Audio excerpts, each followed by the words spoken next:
Chapter 651. Plato was stunned for a moment before revealing a smile.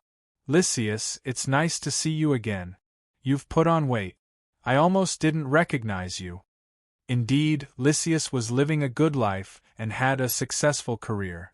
He was no longer the person he used to write defense speeches and earn a living in Athens. He patted his protruding belly that was covered by the gorgeous Bolton coat and sighed with a seemingly helpless but secretly proud look. I'm getting older, but I'm getting fatter. I can't cut it no matter how hard I try. There's really no other way. Plato replied with a smile, that's because your experience and knowledge will increase as you age. Lysias laughed after being praised by Plato.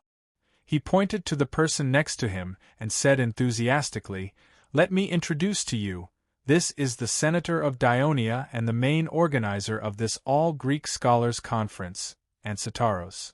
Could it be Ancitaros who wrote History of Magna Graecia? Plato asked in surprise. History of Magna Graecia was written by me, but it's barely readable, Ancitaros said modestly. Ancitanos said modestly, unlike Plato, your republic shocked all the scholars in Greece. Even our King Devers was full of praise for your book. He said that it was a wonderful political book and praised you as the great Plato. Ancitaros' praise made Plato a little embarrassed. He said frankly, this book was written by me after traveling in the Mediterranean Sea for 12 years, using the knowledge gained from observation and thinking. There are still many flaws and drawbacks, and I'm constantly improving it. In fact, when this book was written, it caused a lot of controversy and criticism in Athens because Plato criticized the drawbacks of the democratic system in the book.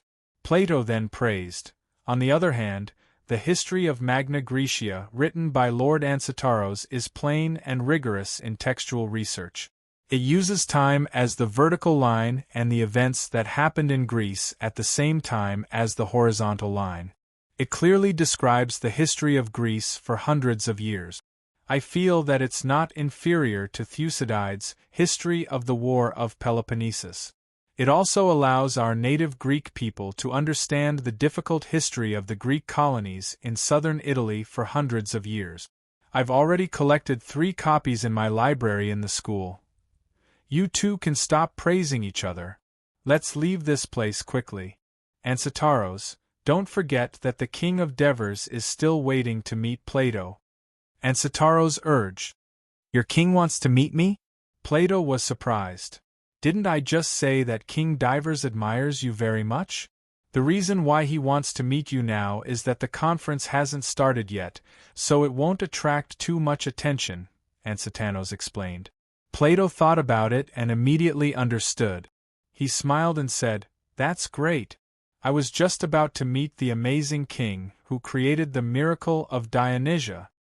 Compared to the 2 scholars who came, there were more bystanders who recognized Plato. It was not because he was more famous at this time, but because it had only been a few years since he completed his tour of the major countries and city-states in the Mediterranean. Hippocrates and Democritus were already in their old age and rarely traveled far. For example, the merchant Euphrates of Agrigento had met Plato when he was doing business in Syracuse and Leontini when he was traveling to Sicily. At this moment, he looked at Plato's receding back and his imagination ran wild. The famous Greek doctor, Hippocrates, the omniscient scholar, Democritus' student, the famous scholar of Athens, Plato. In just half a day, Dionia had invited 3 famous scholars of the Greek world. The Greek Scholars' Conference held by Dionia would definitely be a gathering of scholars. It would probably be quite attractive. Did Thurii want to replace Athens and become the academic center of the Greek world? This great philosopher and thinker was called the father of philosophy by the Westerners in his previous life. When the Westerners talked about political and philosophical research, they even had a consensus that Plato is philosophy and philosophy is Plato. Therefore, Divers had long been eager to meet him. Plato also hoped to meet the young king who made a small city-state quickly rise to become the most powerful Greek power in the western Mediterranean Sea. He believed that it would be very helpful for him to perfect his political philosophy theory if he could consult him face to face about the political mystery of making a country strong quickly. Both of them were eager to meet each other. Thus, they met in the king's office in the palace of Dionia. Plato was not tall and had a strong physique. He was very different from the traditional China image of a talented scholar. As the young king who single-handedly created the powerful kingdom of Dionia, the Devers did not have much to do with the word handsome. But neither of them were ordinary people. They would not judge each other by their appearance. After looking at each other, Plato first said, "Your Majesty, I came here from the port. On the way, I found that there is a big difference between the citizens of Dionia and the citizens of other Greek city-states." He paused. Seeing the curious look on the Devers's face, he continued, "You don't have a beard. Is it intentional?" The Devers did not expect that Plato would ask such a question. He subconsciously touched his smooth chin and said with a smile, "This is because the people of Dionia have realized that having a long beard is not a good thing in these years of life. Our militia found that if their beards are too long, they can easily be caught by the enemy and get injured or even lose their lives. After research by the doctors of the Dionia School of Medicine, they found that if their beards are too long, some small things that we can't see will grow in them and cause us diseases if we don't wash them frequently. But frequent washing will consume a lot of energy and time, so it's better to shave them completely." After listening to the Devers's words, Plato also subconsciously stroked the thick beard on his chin. He muttered, "So, the people of Dionia advocate practicality? For this reason, they are not even willing to follow the ancient Greek tradition?" The Devers smiled and said seriously, "We Greeks' understanding of the environment and nature has gradually become clearer and richer with the passage of time. The scholars of the ancient times certainly can't be compared with us now. So many of their views and understandings are simple and even wrong. So, of course, we must inherit the good Greek tradition, but why should we keep the bad tradition? Just like how other city-states lock their women in their homes, we, Dionia, give more freedom and equal education to our kingdom's women. Didn't you also call for equality between men and women in the Republic?"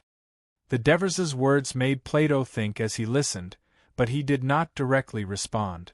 Instead, he asked, "Your Majesty, since you said that you want to inherit the good Greek tradition and abandon the bad, then when you became king and turned the Union of Dionia into a kingdom, did you think that the monarchy is superior to other systems of government?" The Devers also did not directly answer his question. Instead, he looked at him and said seriously, "I've read your Republic, and I don't agree with your view that only philosophers are the best rulers of a city-state. Even letting philosophers rule will only make the city-state worse." Plato's eyes widened when he heard this, but he quickly calmed down and asked in a serious tone, "Why does your Majesty think so?" The Devers said unhurriedly, "We Greeks call philosophy the love of wisdom.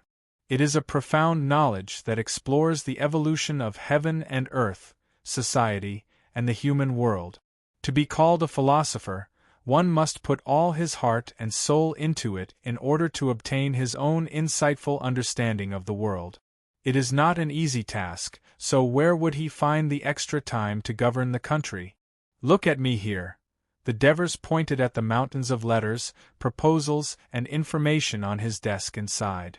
"These are the affairs of the kingdom that I have to deal with for the day.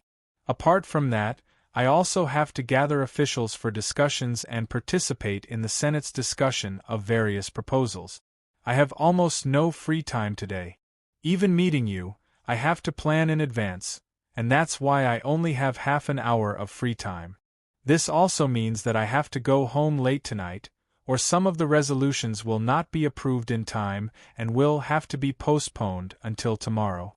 This not only means a reduction in administrative efficiency, but it may also mean that the lives of the people in a city or a region of the kingdom will be greatly affected. You see, to be a good king, he has no time to specialize in philosophy. He can only devote most of his energy to the complicated affairs of the city-state.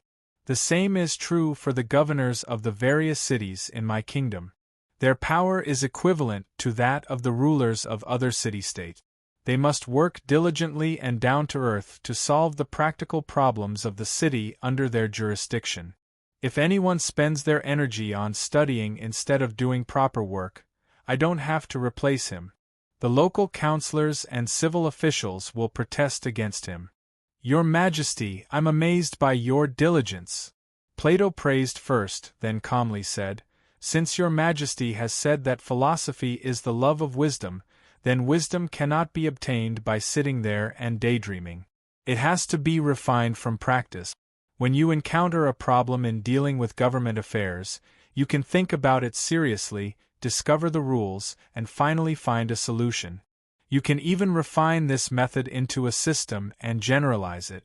Isn't this the result of applying philosophy? Chapter 652. If the rulers of the city-states could learn through constant practice, instead of indulging in the pleasures of the flesh, they would be able to treat the people of the city with kindness. If they can treat the people of the city with kindness, and can see the essence of things with keen vision, and make laws about beauty, justice, and kindness that are beneficial to the citizens of the city, and guide the people to abide by it and protect it, then of course they are philosophers, there's no doubt about it. Plato said firmly. Devers knew that Plato had expanded the concept of a philosopher, but he felt that there was no need to refute it directly. Instead, he changed the topic. In the book, The Republic, you said that a true philosopher should have love, truth but not falsehood, temperance but not greed for pleasure, open-minded, magnanimous, courageous and not afraid of death, fair and virtuous, intelligent and studious, born harmonious, and has a sense of propriety. In other words, he should be a perfect benevolent person. Only such a philosopher can be a true ruler of the country. Is that right? Yes, that's basically it, Plato said calmly. He then added, but it's very difficult to achieve now. Why is it difficult to achieve now? Devers asked. Because there is no stage in the current city-states for philosophers to display their talents in governing a country. Plato replied with a slightly agitated tone. Some so-called wise men only know how to please and cater to the people at the city-states General Assembly, attacking philosophers who truly pursue the truth of things.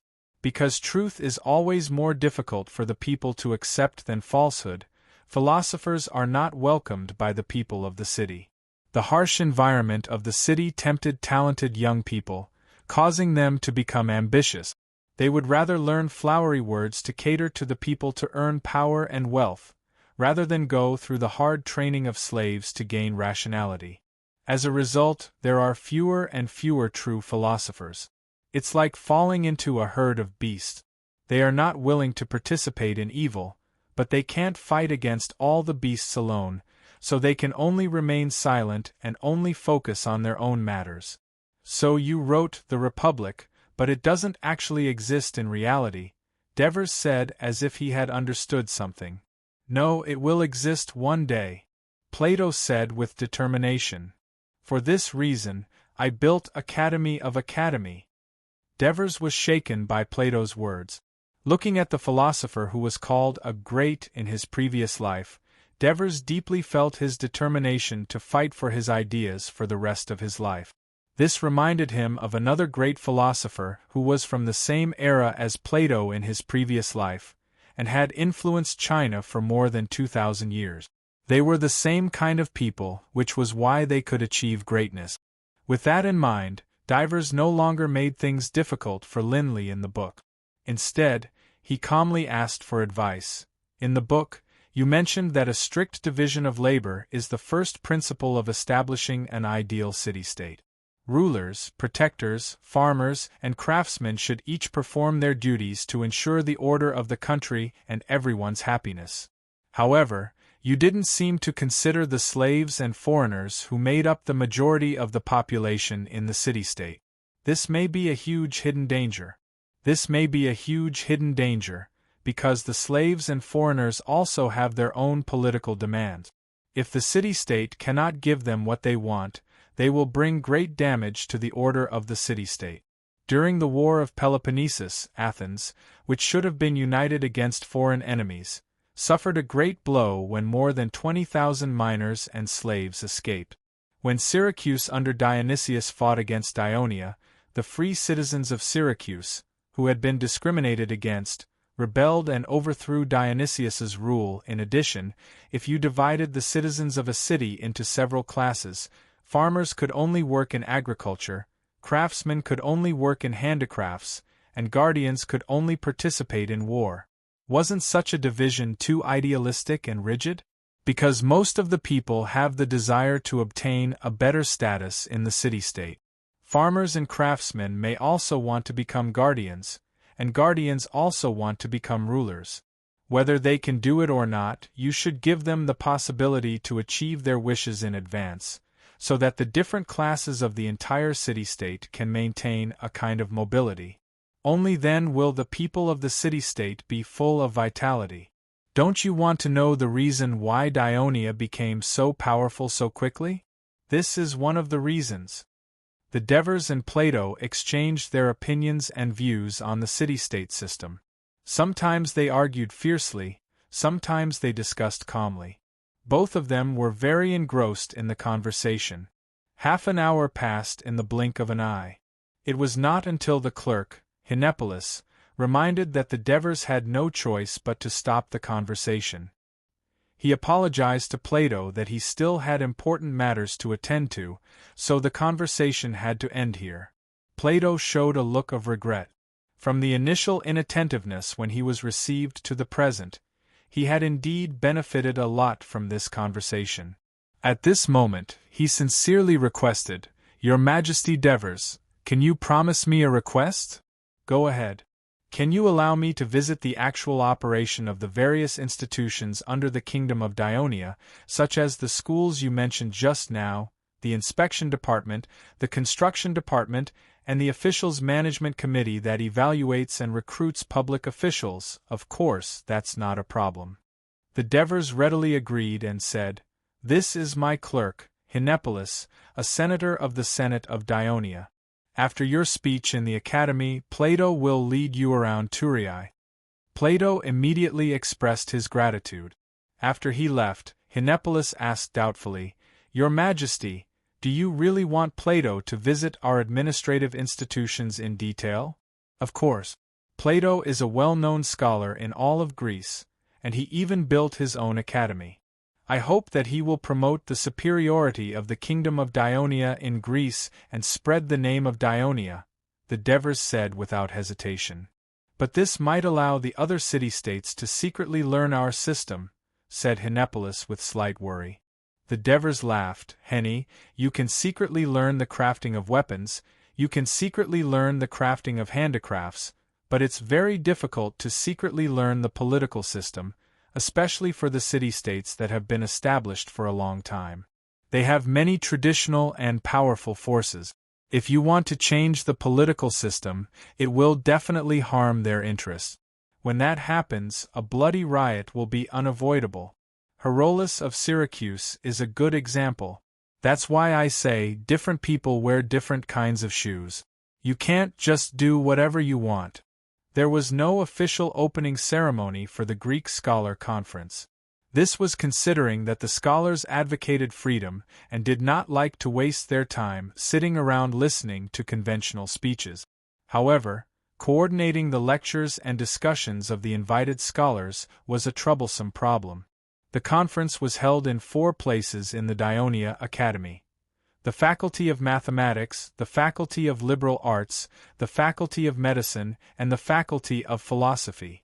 Many of the invited scholars had made contributions in many fields.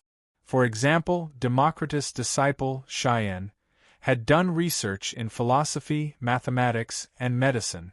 As an important figure in the Pythagorean school of thought, not only did he have deep research in mathematics and physics, he also had his own unique philosophy. These few academies all wanted the scholars to come to their side to explain first, so they argued endlessly. Fortunately, the Devers was also the chairman of the conference. He gathered the deans of the 4 academies together, and after a series of discussions, they quickly came up with a schedule. When Plato's students arrived at the Dionia Academy, they discovered that it was just as Faust-Cotta had said. The academy was huge, had many buildings, and had a beautiful environment that far surpassed the Academy of Dionia. They were slightly disappointed, but they were soon immersed in the profound knowledge. They frequently traveled between academies to listen to the lectures of the scholars. In the Faculty of Liberal Arts, they listened to Lysias, the application of logic in court debates, and Isocrates, how to sculpt your speech. In the Faculty of Mathematics, they pondered over Matthias' discussion on the law of the vibration curve of matter and Mentitesiel's elementary theory of probability. This was the knowledge that the Faculty of Mathematics had discovered and summarized after the Devers had entrusted the Faculty of Mathematics to calculate the odds for ball games for the past 6 or 7 years. In the Faculty of Philosophy, they carefully distinguished the philosophy of Lysias, everything is number, Androsthenes, on the existence of things.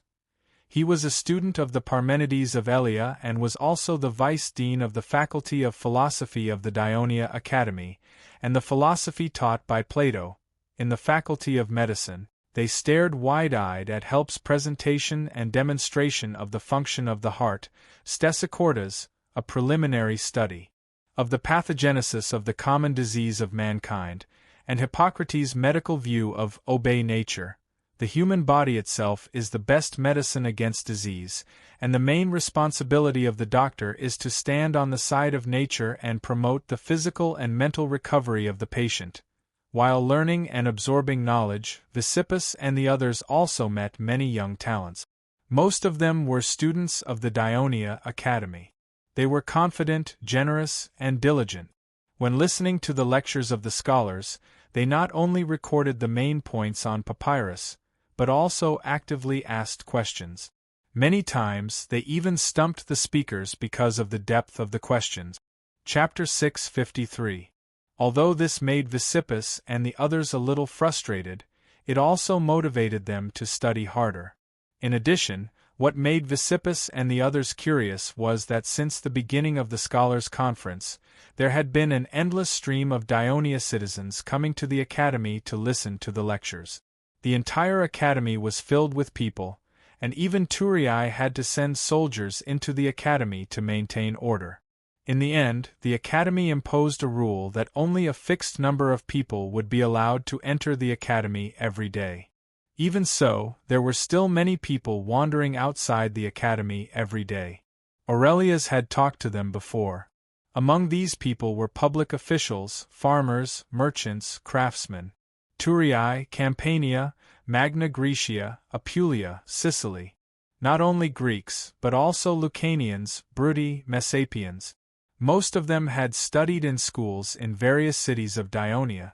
Even though they were busy with their daily lives, they were still eager for knowledge.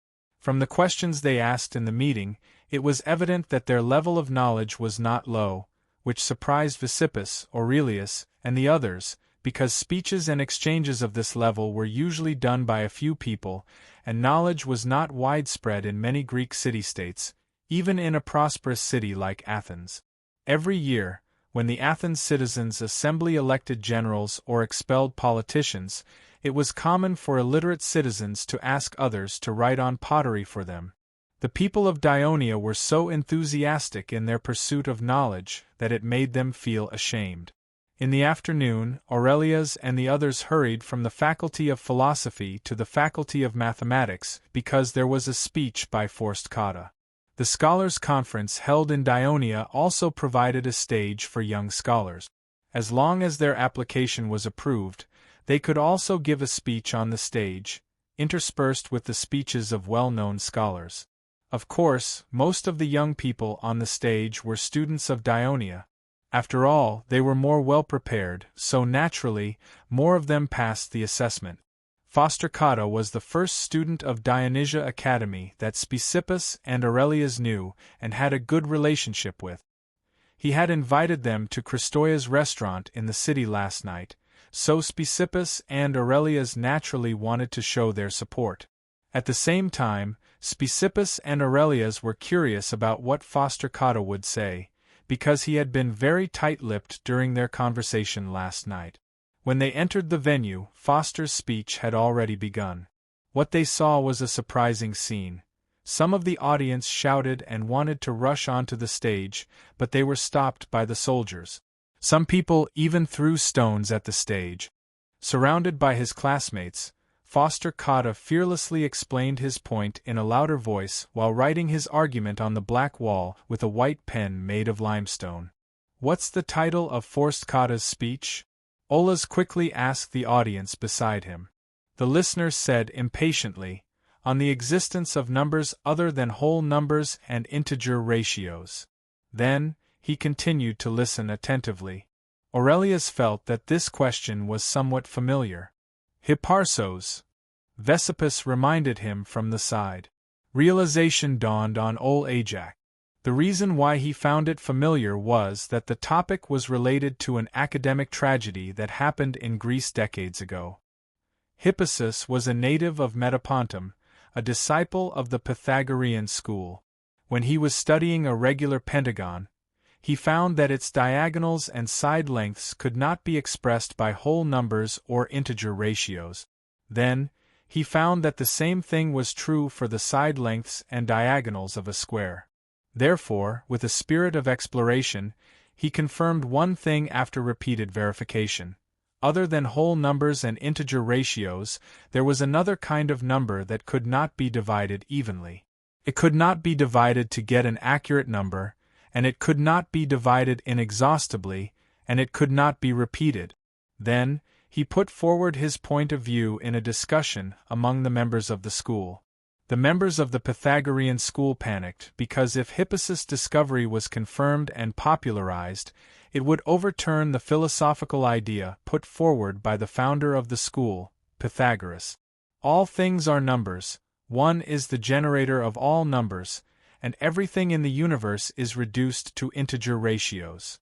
As a result, the other members of the Pythagorean school imprisoned Hippasus and eventually threw him into the sea, where he drowned.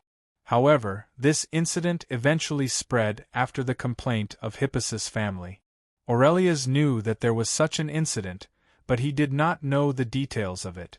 However, when he saw the angry and protesting audience, he knew that they must be members of the Pythagorean school. He could not help but feel nervous for Forskator.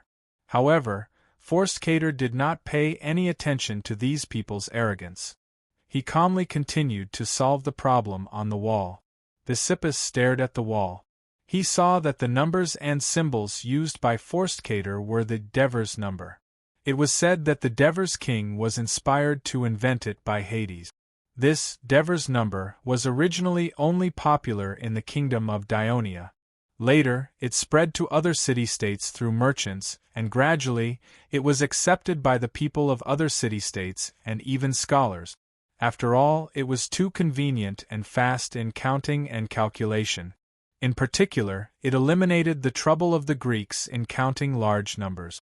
Therefore, scholars and people present today could basically understand it.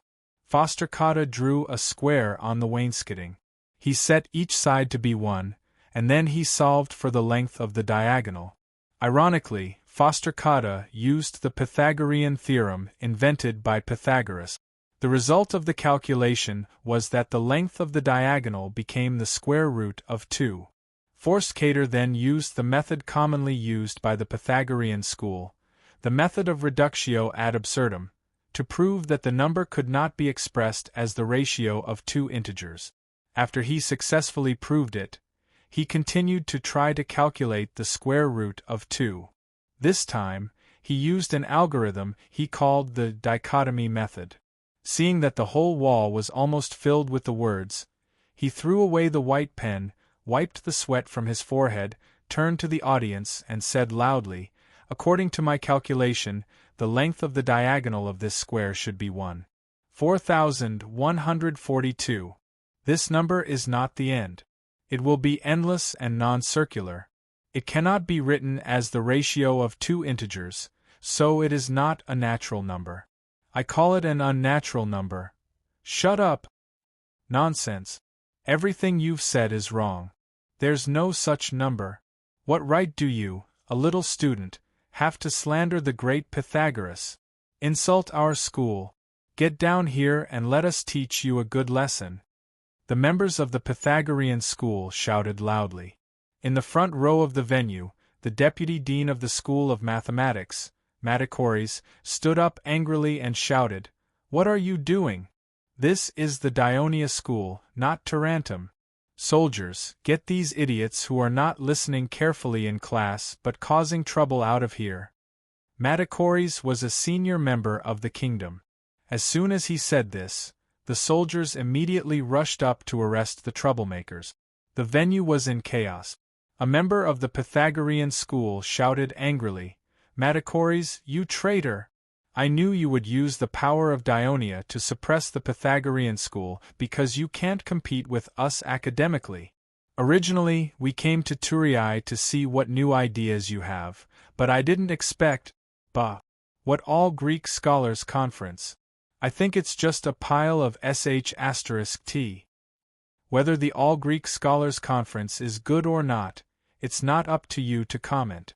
A loud voice came from the entrance of the venue. "Your Majesty Devers! Your Majesty!" Amidst the exclamations of the audience, the Devers strode to the podium.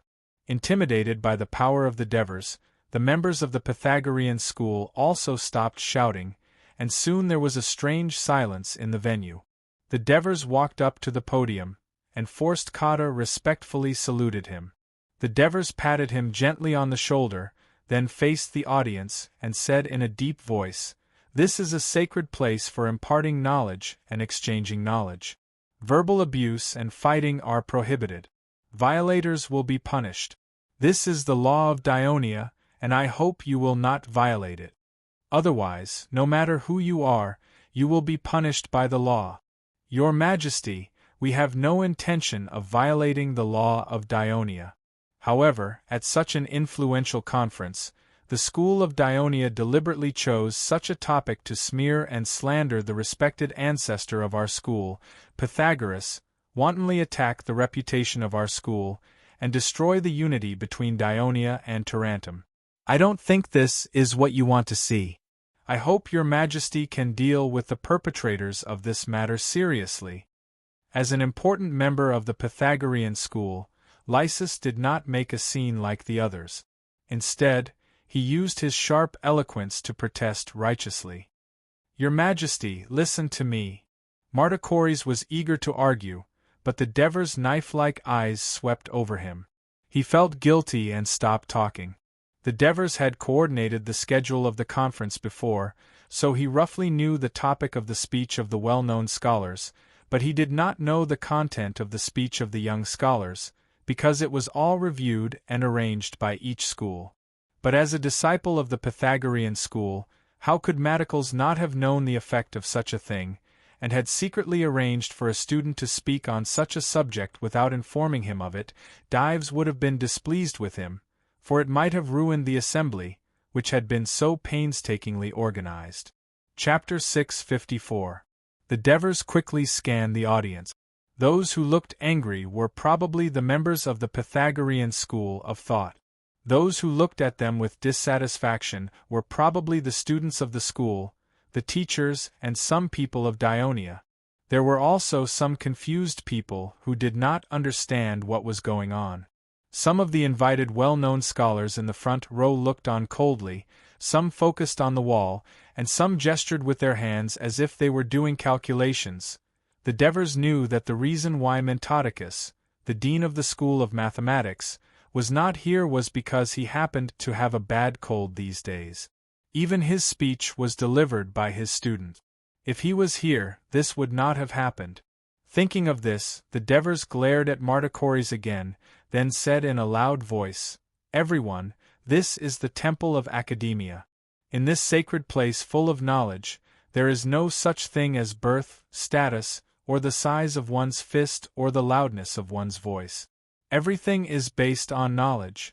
Now, I'm standing here, not as a king, but as a seeker of knowledge. I'm seriously asking all of you if the speech and argument made by this young scholar is wrong or not. Well said, Your Majesty. Your Majesty! Someone in the audience shouted, followed by a round of applause. The applause became louder and louder.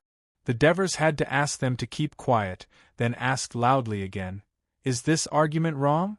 The venue was silent for a while. A member of the Pythagorean school of thought stood up and said, Of course it's wrong. There was another uproar in the venue. The Devers quietly made an inviting gesture and said, Well, come up and verify its error. The member shook his head and said, I don't need to go up. This argument itself is wrong. There is no number that is independent of the ratio of integers and integers. The Devers's face became gloomy. The authenticity of knowledge should be proved by knowledge, not by being a rogue. If the Pythagorean school of thought still uses this method to disrupt the conference, not only will I question your academic level, but I will also list you as unwelcome in this conference and expel you from Turii. Devers said coldly, Now let me ask you again, is this argument correct? The members of the Pythagorean school, including Lysias, looked at each other nervously, but no one stood up to speak. Why was Hippasus killed back then? This was because although the members of the Pythagorean school of thought were conservative and stubborn, their mathematical level was definitely at the top of the Mediterranean Sea. They knew in their hearts that what Hippasus had verified was correct. Over the past few decades, the members of the school had not dared to touch this domain because of this reason. Now, of course, they didn't dare to stand up alone to distort the truth and be laughed at by other scholars. The hall was silent for a while again. The Athens mathematician, Theaetetus, stood up. His expression was solemn as he slowly said, I believe that Foster-Cotta's entire argument process is correct. The square root of 2 is indeed a new number. As soon as he finished speaking, someone shouted, You're talking nonsense. Devers raised his eyebrows, pointed at him and shouted, Get him out of here! The soldiers immediately rushed over, grabbed the man's arm, and dragged him out of the hall. Devers slammed the table hard and said sternly, I said, if anyone is dissatisfied, they can come up and prove it. If anyone causes trouble down there, don't blame me for being rude. After Devers finished speaking, the noise in the hall quieted down. Then, several mathematicians from Cullen stood up one after another and believed that Foster-Cotta's argument was correct. Good job, Foster-Cotta! Some people in the audience shouted, some applauded, and some congratulated Foster-Cotta. The hall began to become lively. The members of the Pythagorean school of thought stood up angrily and prepared to leave. Seeing this, Devers said loudly, Scholars of the Pythagorean school, please listen to me before you decide whether to leave or not. Devers's words made Lysias and the others temporarily stop in their track. Devers said loudly with a solemn expression, We humans have developed from the ignorance of ancient times to the present day, and we have some understanding of the mysteries of nature. It is precisely because of the diligent efforts of our predecessors that we have made one after another. Today, you will definitely have more knowledge and a deeper understanding of the world than great scholars like Thales, Anaximander, and Pythagoras of 100 years ago. It is not because you are better than them, but because you are standing on the shoulders of these giants, inheriting their knowledge and using it to discover more knowledge. This is the reason why we Greeks and the entire human race are constantly developing and becoming more prosperous. Otherwise, mankind will only stagnate and eventually perish. Pythagoras was a great scholar.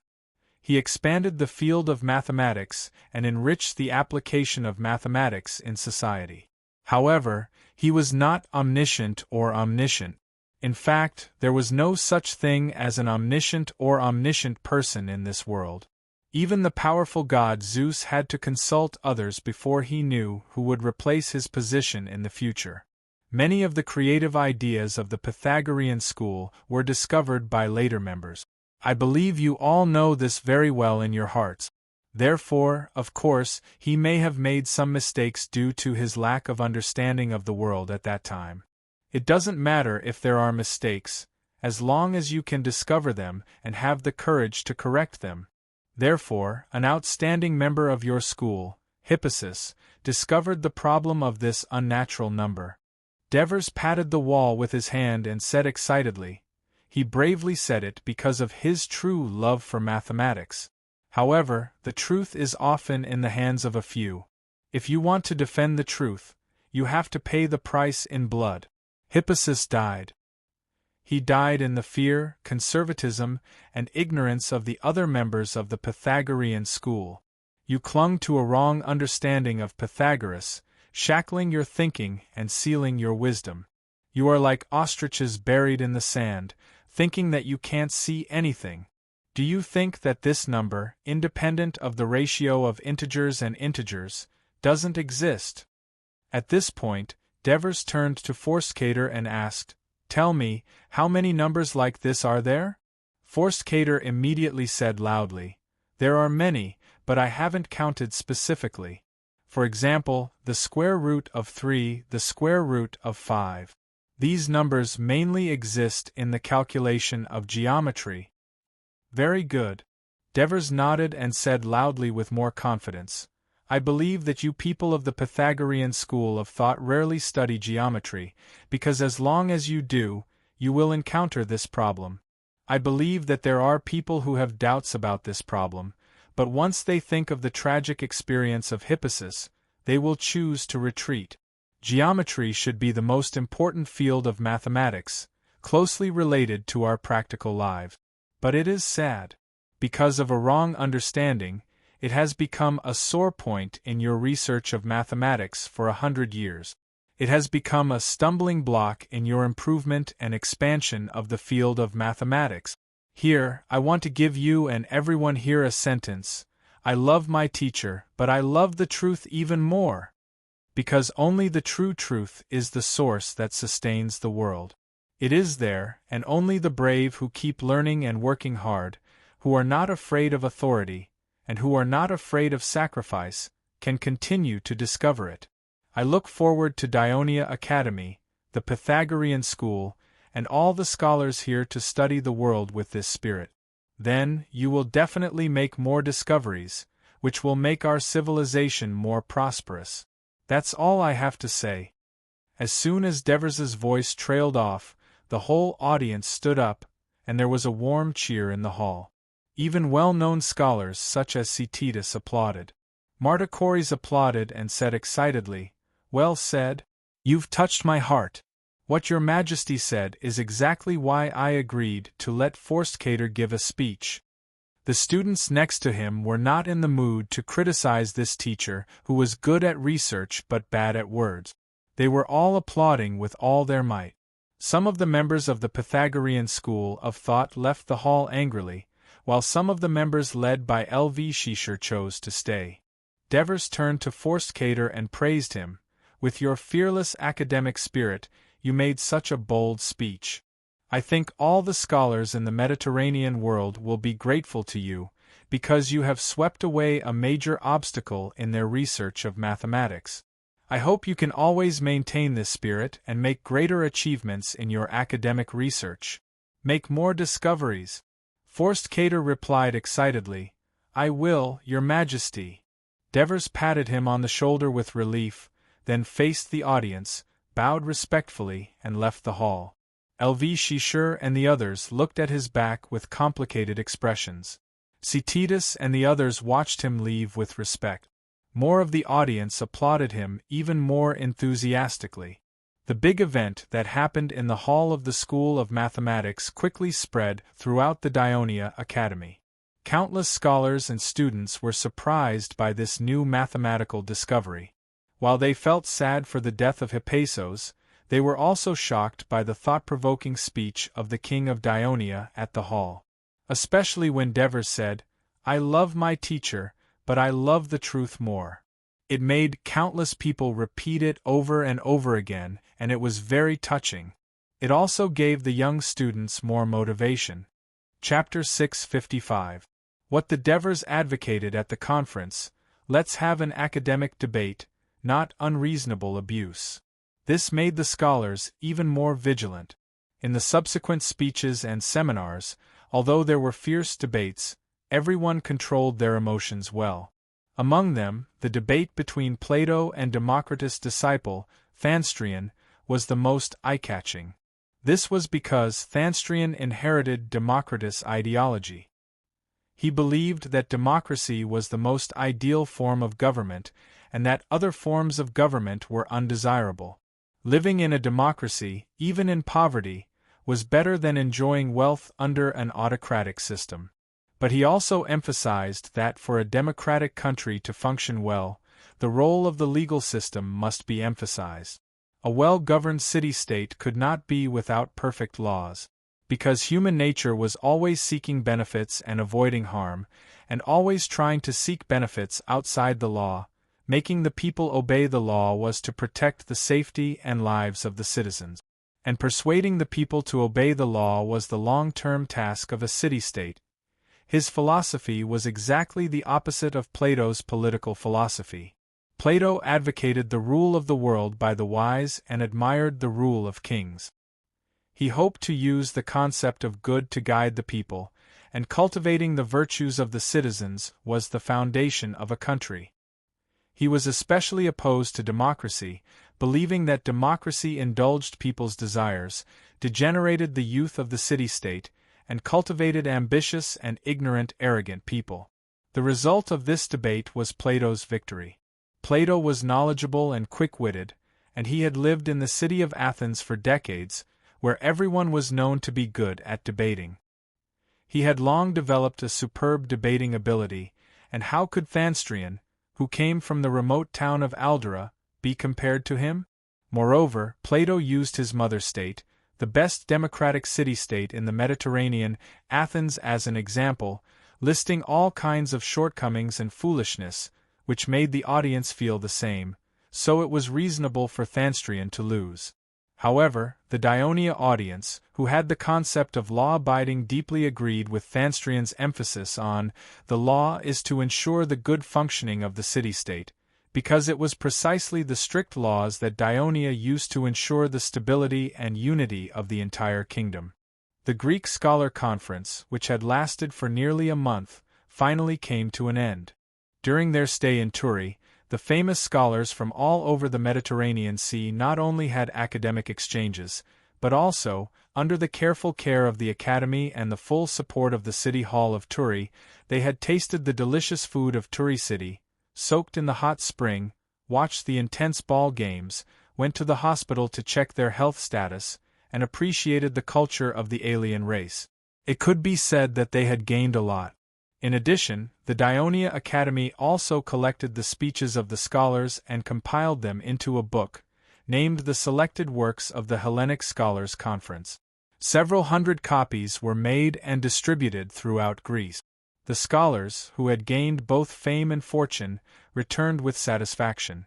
In the days that followed, whenever they talked to someone about the matter, they would always praise the academic atmosphere in the kingdom of Dionia and the enthusiasm and richness of the people.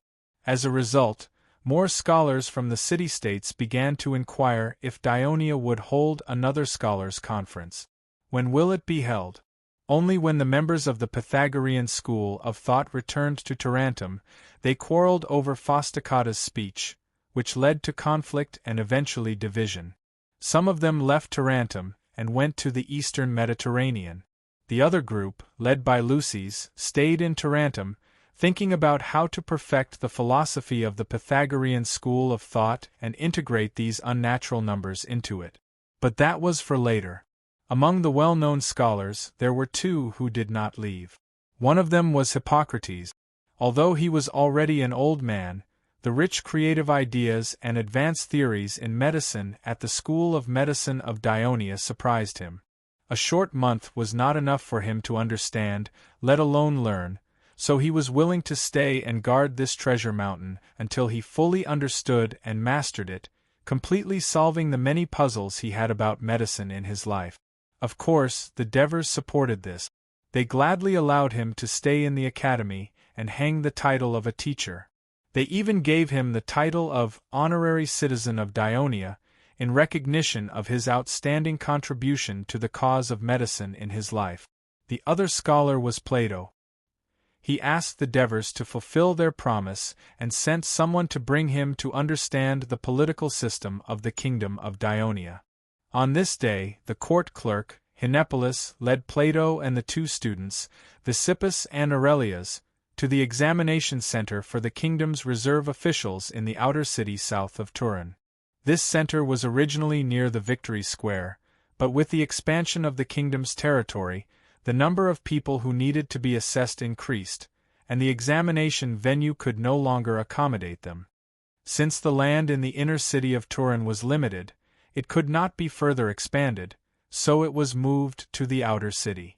Hinepolis explained as he walked in front. Plato listened carefully, and at the same time, he looked at the building that did not exist in other Greek cities. It occupied a large area and was surrounded by thick stone walls that were more than 3 meters high. It was impossible to see what was going on inside from the outside. The few of them walked around the periphery of the building for a long time before they saw the main entrance in the distance. Plato noticed that the bustling crowd and bustling noise that were common in other urban areas of Turin could hardly be seen in this place. Even if there were many pedestrians passing by, they tried to keep quiet and whisper. This might have something to do with the special patrol team that patrolled the area, but it might also have something to do with the quality of the Turin people. They tried not to disturb the citizens who might be participating in the examination in the center. "There's a temple there." Aurelius pointed to the distance and said in surprise. "That's the temple of Hades." Hinepolis explained with a smile, "There's an advantage to having the examination center next to it. Hades is very observant and abhors evil. Any citizen who wants to cheat in the examination has to think about it carefully. In the end, they can't escape his fair punishment." Plato fell into deep thought. In the process of visiting various departments of Turin for the past few days, he could find traces of Hades's direct and indirect presence. This god who was in charge of the underworld had become a watchdog that was engraved in the hearts of the people, forcing them to restrain their actions at all times. This made him fall into deep thought. When they arrived at the entrance of the examination center, there was a towering statue standing 5 meters in front of the entrance. The statue was of a tall and strong man. He had a determined expression on his face, holding a flame in his hand and stepping on an auspicious cloud as he rushed down. "Why is there a statue of Prometheus here?" Aurelius asked curiously. Hinepolis pointed to both sides of the entrance and gestured for him to look. There were 2 lines of words carved on both sides. "Those who are willing to be the people's servants and sacrifice for the people, please enter this door. Those who want to use their power to earn wealth and oppress the people, get lost." It was signed by Devers. When they thought of the story of Prometheus risking the great danger of being punished by Zeus to steal the heavenly fire to benefit mankind, the 3 of them immediately understood the king's intention. Plato could not help but exclaim, "This is moral education. Don't be fooled by the fact that Dionia emphasizes on restraining the people by law. But in fact, this city is always subtly teaching the people to do good." As soon as Plato's voice fell, the guard came up and warned them, "This is an important place of the kingdom, please do not make any noise." Plato expressed his apology. Hinepolis showed his waist token and the warrant written by Devers, then led Plato and the others into the courtyard. There were no ponds, fountains, gardens, pavilions, or any other pleasing buildings or sceneries in the vast examination center. There were only a dozen buildings that looked like storage warehouses in the port, as well as pieces of flat and compacted land. Some of the empty land had some equipment placed on it. There was only a building that looked like a temple standing 100 meters in front of them. It was quite imposing, and it added a little bit of color to the entire examination center.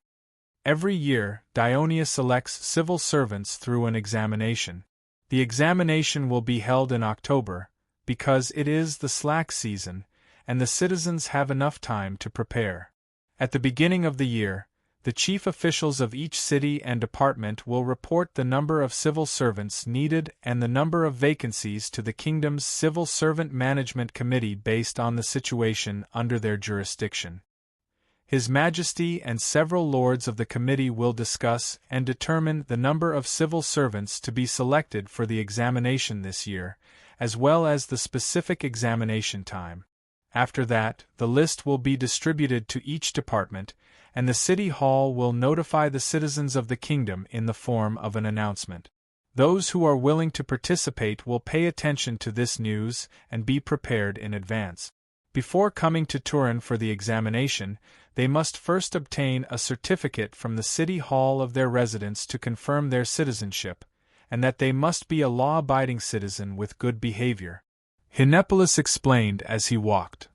What if someone from the local city hall accepted a bribe and hid his criminal record? Aurelius asked. Even in Athens, there would be wealthy citizens in the suburbs who bribed the officials of Demo every year to report less of their property in order to pay less tax. Moreover, for a country as vast as the Kingdom of Dionia, they were very interested in how to strengthen the supervision of the officials in the remote areas. Chapter 656. His Majesty once said, "You can hide it for a while, but you can't hide it forever." People like this will not only be severely punished by the law, but they will also be tortured by infernal purgatory after death. Therefore, since the establishment of our kingdom's examination system, there has not been a single case of cheating. After Hinepolis finished speaking, he saw that the three of them were deep in thought. A mischievous feeling rose in his heart, and he could not help but ask, "The official examinations of the Kingdom of Dionysia are usually held in October, but they are occasionally held at other times. It just so happens that the examinations are being held these few days. Can you guess why?" His question made the three of them fall into deep thought. The youngest, Aurelius, asked tentatively, "Is it because of us?" Hinepolis looked at him as if he was looking at an idiot. Plato scolded him sternly, "Don't talk nonsense, Aurelius. The examination for citizens and the selection of officials are important matters of the Kingdom of Dionia. How can it be as casual as playing a game? I think the reason why the Kingdom of Dionia is holding the examination at the last minute must be because there is a shortage of officials, right?" "That's right." Hinepolis nodded and said, "We conquered Downey last year. In order to govern there, a large number of officials were transferred from other regions, causing the other departments and cities to be in urgent need of civil servants. Therefore, the examination has been going on since the beginning of the year." "But you just said it will only be held in the next few days," Aurelius said, unconvinced. Hinepolis blinked his eyes and said, "Of course, the next few days are included in this period of time." The few of them chatted and laughed as they arrived in front of the building. The official in charge of the examination center, Clintus, who was notified by the guard at the door, quickly came out to welcome them. "Sir Hinepolis, welcome to the inspection." Clintus bowed respectfully. As a senator of the Senate, Hinepolis did not hold a high official position. However, the king of Devers stood behind him, so no one dared to slight him. "Which departments are conducting the examination today?" Hinepolis did not bother with small talk and asked directly. "Court and construction. Should we go in and rest for a while? Or should we go and take a look now?" Hinepolis turned around and asked Plato. "We're not tired now. We don't need to rest," Plato said. "Then, let's go to the court's assessment first," Hinepolis said after thinking for a while. Clintus immediately brought them to a warehouse. There was a wooden sign hanging on the door that read "Courtroom Assessment." Clintus motioned for them not to make too much noise and walked in. The room was very spacious, and there were close to 100 wooden tables on the ground. Almost all of them were filled with examinees, but it was abnormally quiet. Only the examiner sitting on the podium imitated the defendant in the court, purposely telling his own experience in a disjointed and illogical manner. The examinees had to write a fluent court record according to what he said. Thus, no one raised their heads to look at Plato and the others who came in. They were all listening attentively, at the same time using an iron pen to record on a wax tablet. There were also 3 examiners patrolling the examination hall to prevent cheating. Plato and the others stood by the door and watched for a moment, then left the examination room. Just based on the level of their written records to determine who will be admitted and who will be eliminated? Plato asked. Obviously, he felt that the examination was a little too simple. Of course not. Next, we will have to examine their familiarity with the law. The sum of these 2 scores will be their final score. This time, they're in luck. The court of the entire kingdom of Dionia is short of 20 positions, so more than 15 of them will be admitted. Cleanthes seemed to have read Plato's mind and continued, "Don't think that as long as they pass this examination, they can become judges. Isn't that so?" Aurelius asked curiously. "Of course not." Hinepolis took over the conversation and said, "Even if they pass, they will have to start from the court recorder, orderly, and other low-level positions. After 2 or 3 years, they will be assessed according to their performance. At that time, not only will they be tested on all the legal provisions, but they will also have to simulate real court debates to test their thinking ability and debating skills, as well as the application of the legal provisions and control of the court. After all these are passed, they can then serve as trainee judges or trainee prosecutors, and then as judge d'amo, city judge and senior judge. This process will take about 20 years. If there is a major mistake during the process, they may be kicked out of the court." Aurelius could not help but exclaim, "It seems that it's too difficult to be a judge in Dionia." "It's indeed difficult," Hinepolis said. "The assessment for a judge is the most difficult of all the assessments for a public servant. This is because Dionia emphasizes the rule of law. The judge is the representative of the law. If he is incompetent, it will affect the correct implementation of our laws." Upon hearing this, the 3 of them were touched. After all, in Athens there were no judges in all the courts. Instead, it was up to the citizens to decide the case.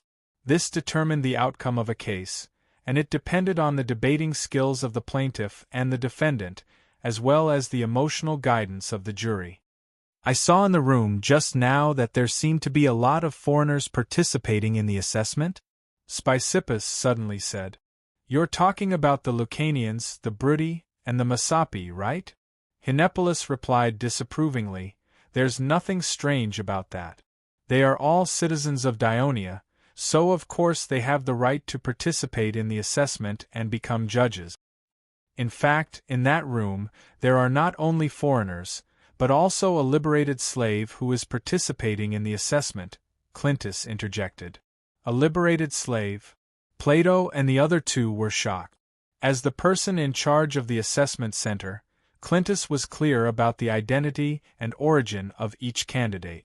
"At this time," he explained, "his name is Plica, and he came from Libya under the rule of Cyrenaica. He was a slave of the army of Syracuse that invaded Greece. After the surrender of the army of Syracuse, he became a slave of our kingdom. He has always performed well, and in the war to conquer Messapi, he was a member of the supply team.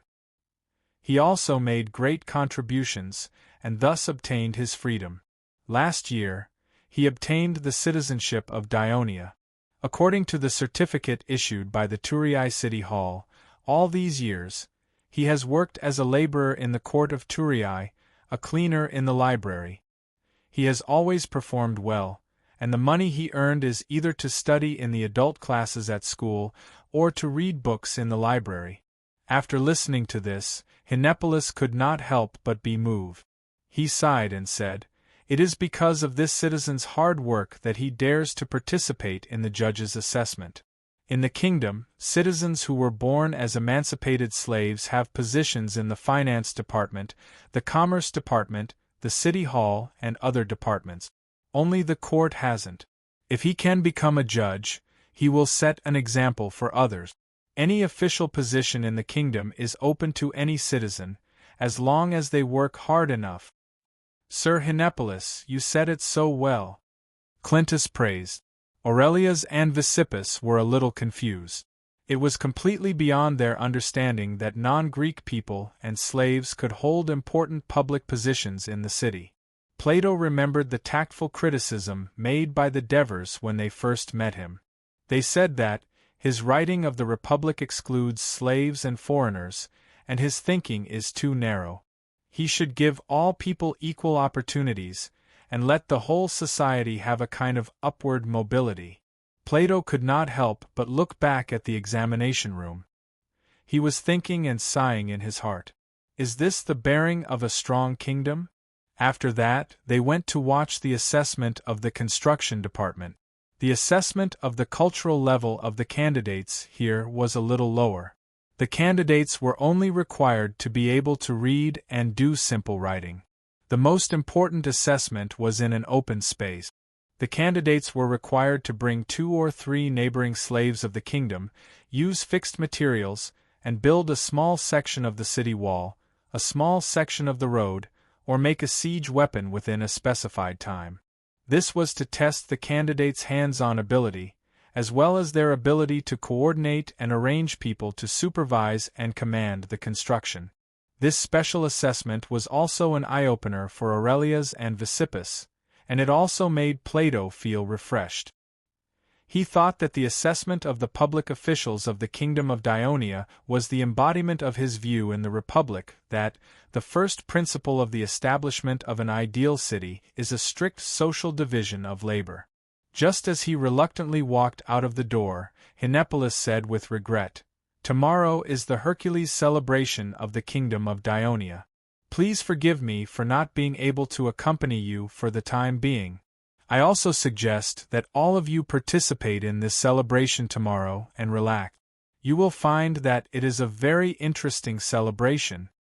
After his reminder, Plato and the others, who had been busy visiting the city, realized that the increase in the number of people in the city of Turin and the full number of inns had something to do with the celebration. However, there were many gods in Greece, and most of the Greek city-states worshipped different patron gods. As a result, each city-state had a lot of celebrations every year, but they were not exactly the same. For example, the Pan-Athens festival in Athens was unique in the Greek world. The Hercules celebration was also held in Sparta. However, the people of Sparta advocated frugality and forbade pleasure, so the celebration was extremely simple. Therefore, Plato did not pay much attention to it. But the next day they found that the Hercules celebration in Dionia was very unusual. Chapter 657. Behind Hercules were the herdsmen herding 20 cows. Behind them, not only was there a huge parade made up of men, old people, women, and children, but there were also pipers, drummers, and trumpeters playing cheerful tunes. The whole parade was talking and laughing noisily, just like how Hercules herded the cows across the western Mediterranean Sea. They walked around the whole city of Tulii, filling the whole city with a lively atmosphere. The end of the parade was just the beginning of the celebration. Next, there were various competitions.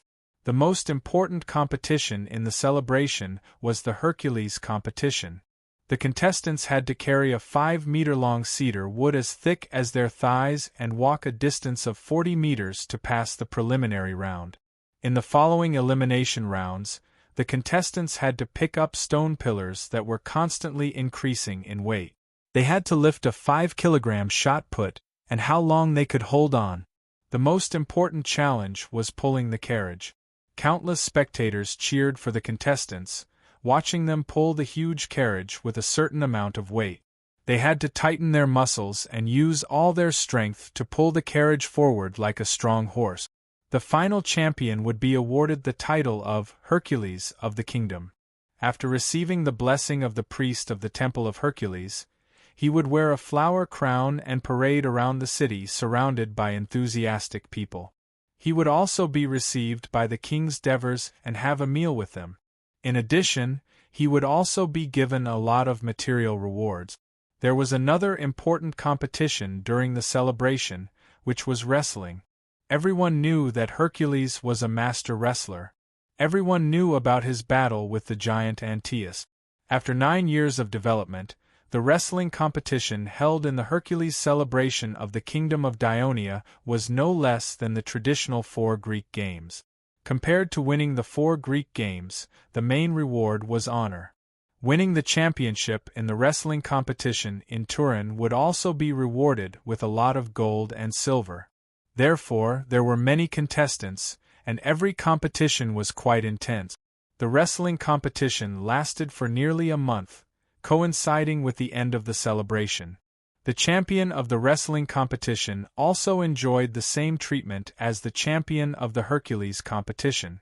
It was said that the audience of these 2 competitions were often watched by the personnel of the Ministry of Military Affairs and various army commanders. This was because these 2 competitions not only allowed citizens and preparatory citizens to participate, but also allowed free people, foreigners, and even slaves to participate. Those who achieved good results would be lobbied by the Ministry of Military Affairs to join the Kingdom of Dionia or be freed from slavery. This was because such outstanding contestants were usually excellent soldiers. In addition to these 2 competitions, the celebration also had other interesting competitions. For example, bull riding competition, sheep racing, pig driving competition. These were also to show respect to the guardian of livestock, Hercules. The hilarious mountain climbing competition was a demonstration of Hercules' adventurous spirit, while the hilarious running competition with his wife was a tribute to this romantic god. So unlike other celebrations, the Hercules festival was full of laughter. At the same time, Plato and the others also found that at least half of the contestants and spectators of the various competitions were non-Greek people. They could fully feel their heartfelt reverence for this Greek god. They were fully enjoying the joy of the competition and interacting harmoniously with the Greek citizens. Plato did not stay until the end of the celebration. In early June, he bid farewell to the king of Devers and the Dionia Academy and prepared to return to Athens. After all, there were still a lot of affairs waiting for him to deal with in the academy. The Devers held a farewell banquet for him. At the banquet, Plato said cheerfully, "During this period, thank you very much for your great help to me, Your Majesty of Devers. You gave me enough time to observe the operation of the Kingdom of Dionia. I found that Dionia had many advantages compared to other Greek city-states. First of all, Dionia attached great importance to education. The government funded the construction of schools in various cities. The low school fees allowed the kingdom to implement almost universal basic education for children above the age of 6. This kind of education was comprehensive. Not only did children learn mathematics, literature, rhetoric, logic, philosophy, but also sculpture, music, and dance were taught to edify their minds, and physical exercise to strengthen their bodies. When they grew up, they would be the gold and silver seeds of Dionia, and they could easily become excellent citizens of the kingdom. Secondly, although Dionia emphasized the role of law, it actually emphasized moral education. Otherwise, it would not believe in Hades as the protector of your kingdom. The promotion of Hades, just and strict punishment in Hades guided the people to do more good deeds in life. The same is true of your worship of Hera. It guided the people to love marriage and family, which played a very important role in the stability of the kingdom. Dionia used gods to guide the people to do good deeds. This was a very novel but very effective method, and it was worth learning from other city-states. Again, Your Majesty of Devers, you said to me before that you will not strictly divide the duties of the citizens of the kingdom, but Dionia has strictly divided the duties of the public officials of the kingdom through a method called assessment. Let those who are proficient in the law serve as judges, let those who are good at manufacturing as supervisors, let those who are good at making money manage trade, let those who are good at statistics manage money. Even your generals are promoted through the ranks of soldiers and team officers, and most of your city governors have rich experience in city management. This was completely different from most Greek city-states, including Athens. Most of the senior officials elected by the people through the citizens' assembly were hypocrites who only knew how to flatter and cater to the people. They did not know how to manage a city-state, let alone how to lead the army to victory. The blind ignorance of the people allowed these people to grasp the power of the city-state, so how could the city-state prosper? Also, your Majesty of Devers, you allowed girls and boys to receive the same education and physical training from a young age, and granted them more property and freedom of life when they reach adulthood. Although you have yet to allow women to take up some public positions in the kingdom, compared to other Greek city-states, you have done a very good job on the issue of gender equality. Also, Dionia has also made the distribution of property fair. Every citizen of the kingdom will be given 5 acres of land, and according to the citizens' contributions to the kingdom, they will also be given land and other property rewards, instead of letting most of the public property of the kingdom be earned by the nobles and the rich. Hearing these words, Divers was in a good mood. He half-jokingly and half-seriously said to the other senators who came to the banquet, "Did you hear that? We, the party members, have so many good points. You should have more confidence in the kingdom and work harder." The others laughed in response. Plato, however, did not laugh. He stared at the Devers and said seriously, "I realized that the greatest merit of Dionia is you, your Majesty of Devers." "Me?" "Yes." Plato began to get emotional and said loudly, "As a king of a kingdom, you are not above the law, but act according to the law. You do not spend lavishly and pursue a luxurious life, but keep a low profile and moderate.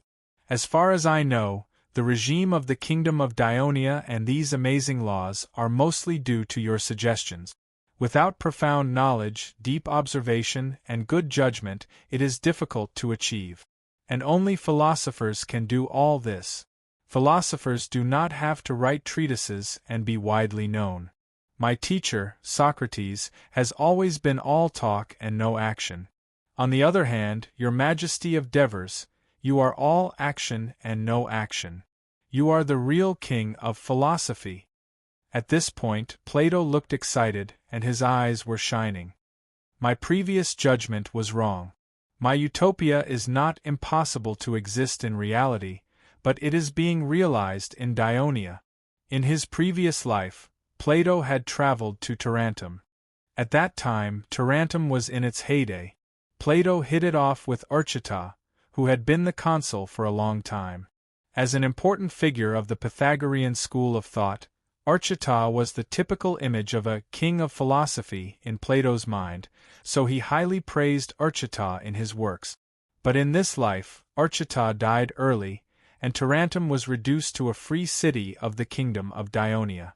Plato turned his attention to the Devers who had created more glory than Archita. Of course, the proud Plato at the farewell banquet did not admit that there was an obvious flaw in his book compared to the current situation of Dionia. In the past, he was a little narrow-minded and focused only on one city. He even thought that the population of a city should be 5,040 people. Dionia, with its large population and vast land, could also be governed well. This touched him a lot. With reluctance and longing for the future, Plato left Thurii and returned to Athens. While concentrating on teaching, he also devoted most of his energy to thinking more deeply about the political system of the city-state. A few years later, he wrote the Divers Treatise, claiming that the value of this treatise was far greater than the Lysis Treatise, Gorgias Treatise, Hippias Treatise, and other essays he had written before. It was no less valuable than the Utopia Treatise, but that was a story to be told later. Note: I've finally finished writing this volume. Before this, I didn't dare to write about Plato, philosophy, and academic debates because I'm not good at them. Some book friends once advised me to avoid them, but I later thought that since I'm writing about ancient Greece, how could there not be a scene of 100 schools of thought contending in classical culture? So I bit the bullet and wrote about it. I've read several books for this. Although my writing is shallow, at least I've defeated myself. The next volume is even more exciting because it has things you want to see. Rome, Carthage, Etruria, Egypt, Celts, Iberia. Chapter 658. Agesilaus' brother, Teleucius, died in battle on the Carchia Peninsula. Agesilaus was devastated and fell ill once again. In the end, another Sparta king, Agesilaus, gathered a large army from his allies on the Peloponnesus Peninsula and once again headed to northern Greece to attack the Carchia League. When Agesilaus arrived in northern Greece, it was the height of summer. Unfortunately, he caught a fever from the intense heat and died before he could engage the enemy in battle. After the Sparta Council of Elders hastily held the king's funeral, they once again sent out an expedition against the successor of the Carchia League. After a series of bitter battles, in the spring of the third year, that is, the 13th year of Dionia, 380 BC, Olympus was forced to surrender and disband the league. At the same time, the other city-states on the Carchia Peninsula were forced to join the Sparta League. The coastal cities of Macedonia were also returned to King Amyntas of Macedonia, and Sparta gained the supremacy of northern Greece in one fell swoop. During the fierce battle in northern Greece, the Sparta people adopted a high-handed policy in the Peloponnesus Peninsula. They forced Phus, a city-state in the middle of the peninsula, to recall the previously exiled nobles. As a result, a war broke out between the nobles and the commoners, and Sparta supported the nobles. After half a year of siege, Phus was forced to surrender. Then, according to the wishes of Sparta, a new system of government was implemented. In central Greece, after Sparta controlled the Thebes and supported Plataea, it gained the support of the other city-states in Boeotia. Sparta's power began to expand from the Boeotia region in central Greece to the Attica region in the east, and the Phocis region in the west. After the rainy spring came the hot summer. The commander of Sparta's northern expedition, Polybiades, led his army back from northern Greece in victory. Before entering the flat and fertile Boeotia region, they first had to pass through Thessaly, Maris, Doris, Phocis, and other regions. There were many places here that were worthy of being worshipped by the victorious Sparta generals. The first was Ida. Legend had it that the ancestor of the Sparta royal family, Hercules, sacrificed himself on a pyre on this mountain and ascended to heaven in the flames to join the family of the Olympian gods. Secondly, when crossing the narrow pass, the narrowest passage could only accommodate 2 four-wheeled carriages side by side. This passage was called the Hot Spring Pass. Its name resonated strongly with the Sparta soldiers. 100 years ago, Leonidas, the Sparta king, led his 300 guards to fight against the Persia army here. All of them died in battle, winning eternal glory for the Sparta warriors.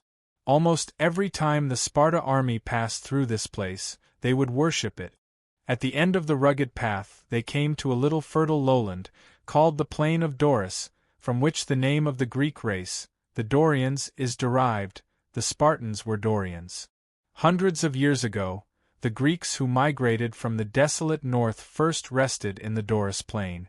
Eventually, they invaded the lowlands surrounded by mountains and scattered along the coastline.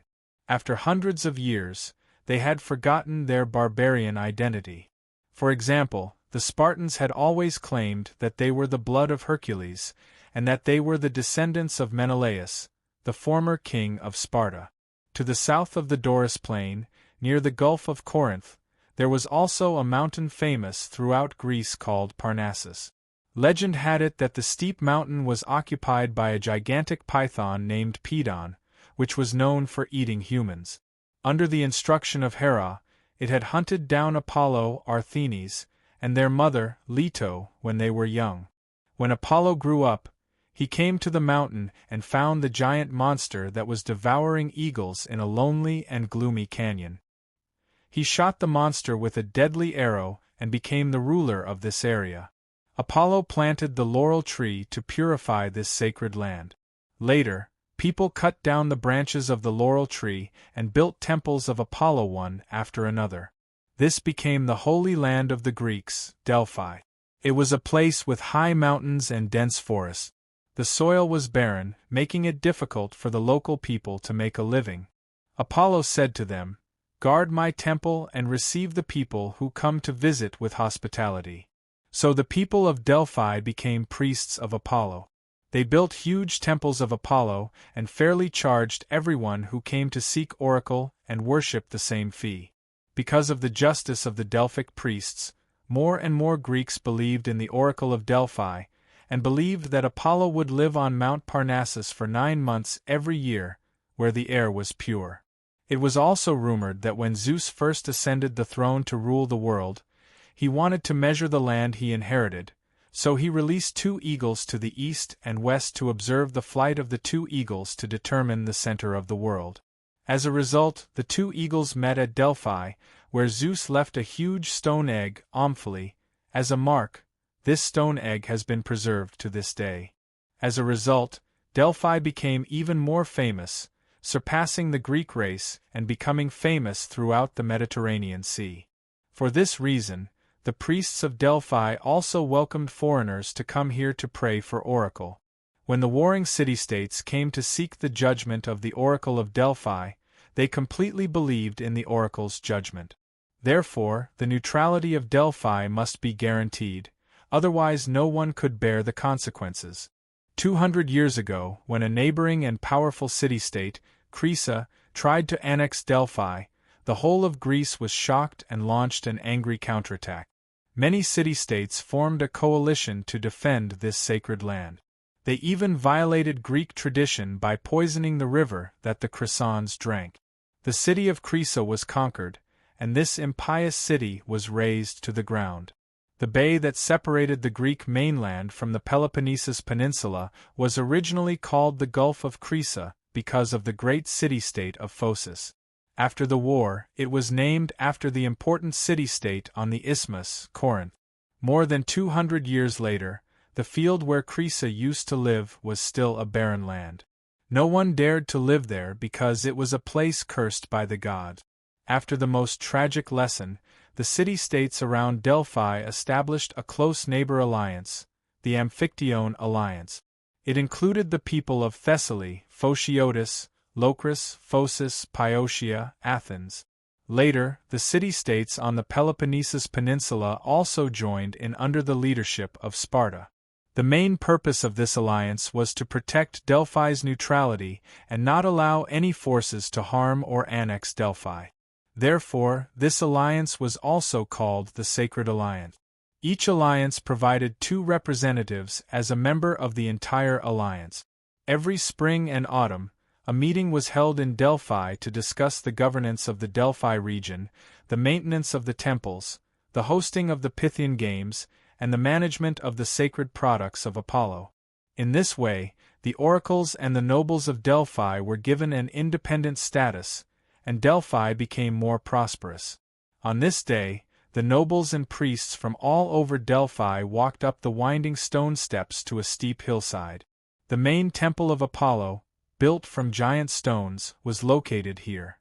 It was backed by the straight and bare cliffs of Mount Parnassus, overlooking the deep and serene Plessis Valley in front of it. It gave off a cold and solemn feeling. The 9 powerful priests of Apollo were the representatives of the 9 Greek tribes that had lived in Delphi for hundreds of years. There was also a woman sitting in the temple with the 9 priests.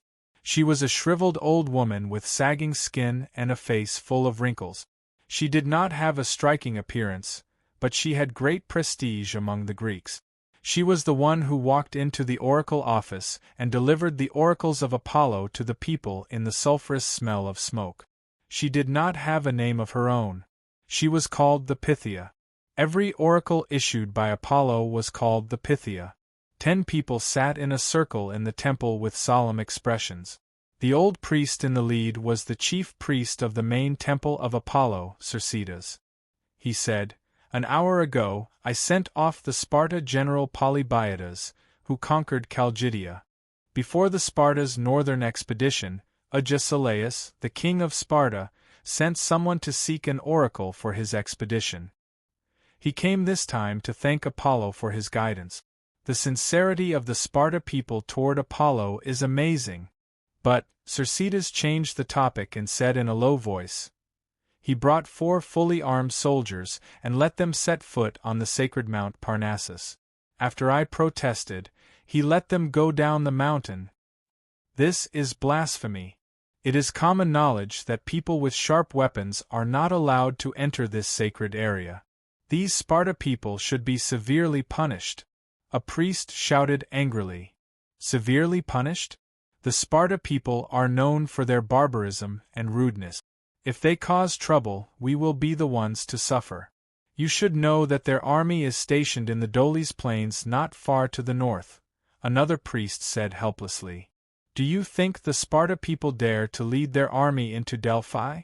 If they dare to do that, the whole of Greece will form another anti-Sparta alliance and completely destroy Sparta, just like how they destroyed Clyssa," another priest said angrily. Chapter 659. Cercidas sighed. "When Agesilaus' emissary came here to ask for the oracle, he made a request to me. I hope that when Sparta's enemies come here to ask for the oracle, we can secretly tell the Sparta what they ask for. That's not all." Patmos, who was in charge of managing the sacred vault, said angrily, after Polybiades left the temple. He purposely went to my place and said, "This time, they have consumed a lot of resources in the expedition to northern Greece, and they owe the pay of more than 1,000 mercenaries in the team. The Sparta are too arrogant." Kabatas, the priest in charge of the Pythian games, shouted angrily, "We must teach them a lesson to dispel their ambitions towards Delphi." Teach Sparta a lesson? They are now the overlord of Greece, and they have the support of Persia. If we anger them, I'm afraid it will be even more disadvantageous for our Delphi," Patmos said worriedly. At this moment, the high priest, Sitarsis, voiced out the idea that he had been thinking for a long time. "Who said that we are going to fight against Sparta head-on? We can invite a strong force to join the sacred alliance to balance out the absolute advantage that Sparta has in the alliance." The eyes of the priests lit up. Patmos thought for a moment and said, "Then who should we invite? Macedonia?" "Macedonia!" Kabatas snorted. "The Sparta expedition to northern Greece is to help Macedonia. The Macedonians can't wait to thank Sparta, so why would they fight against it? Moreover, although Macedonia's territory is vast, they don't have enough power. They can't even defeat the barbarians, so how can they fight against the powerful Sparta?" At this moment, another priest, Critomene, said hesitantly, "Now, I'm afraid the only Greek force that can fight against Sparta is Dionia. Are we going to invite them?" As soon as he finished speaking, Kabatas loudly objected, "No, no. Dionia is a barbaric kingdom, not a Greek force at all. How could the kingdom of Dionia be a barbaric country? Last year and this year, the All-Greek Scholars' Conference was held there, and many scholars went to Thurii, and they all spoke highly of the academic atmosphere there. What's more, Thurii, Tarentum, Locri, Silatina, Crotone, Lygium, Catani. These cities under the kingdom of Dionia were all famous Greek city-states in the western Mediterranean Sea more than 10 years ago. Every year, they contribute a lot of gold and silver to the sacred treasury of Delphi." Clementi argued. "The Holy Alliance has never invited any of the Greek city-states in the western Mediterranean Sea to join us, because they are all colonies." Kabatas still objected. Clementi sighed. "Everyone, it's not like it was a few decades ago. Everything depends on the strength of the city-states. The tradition has long been broken. The covenant of the Holy Alliance also states that no city in the alliance is allowed to be destroyed. But you see, there are many examples like Sparta destroying Mandinia and Plataea, and Dionia is the most powerful Greek country in the western Mediterranean Sea. I'm afraid it is also the most powerful force in the entire Greek world. Even Sparta has taken the initiative to go to Thurii many times to discuss the covenant. Only by inviting Dionia to join the alliance will the domineering Sparta fear and restrain themselves." Clementi's words made everyone fall into deep thought.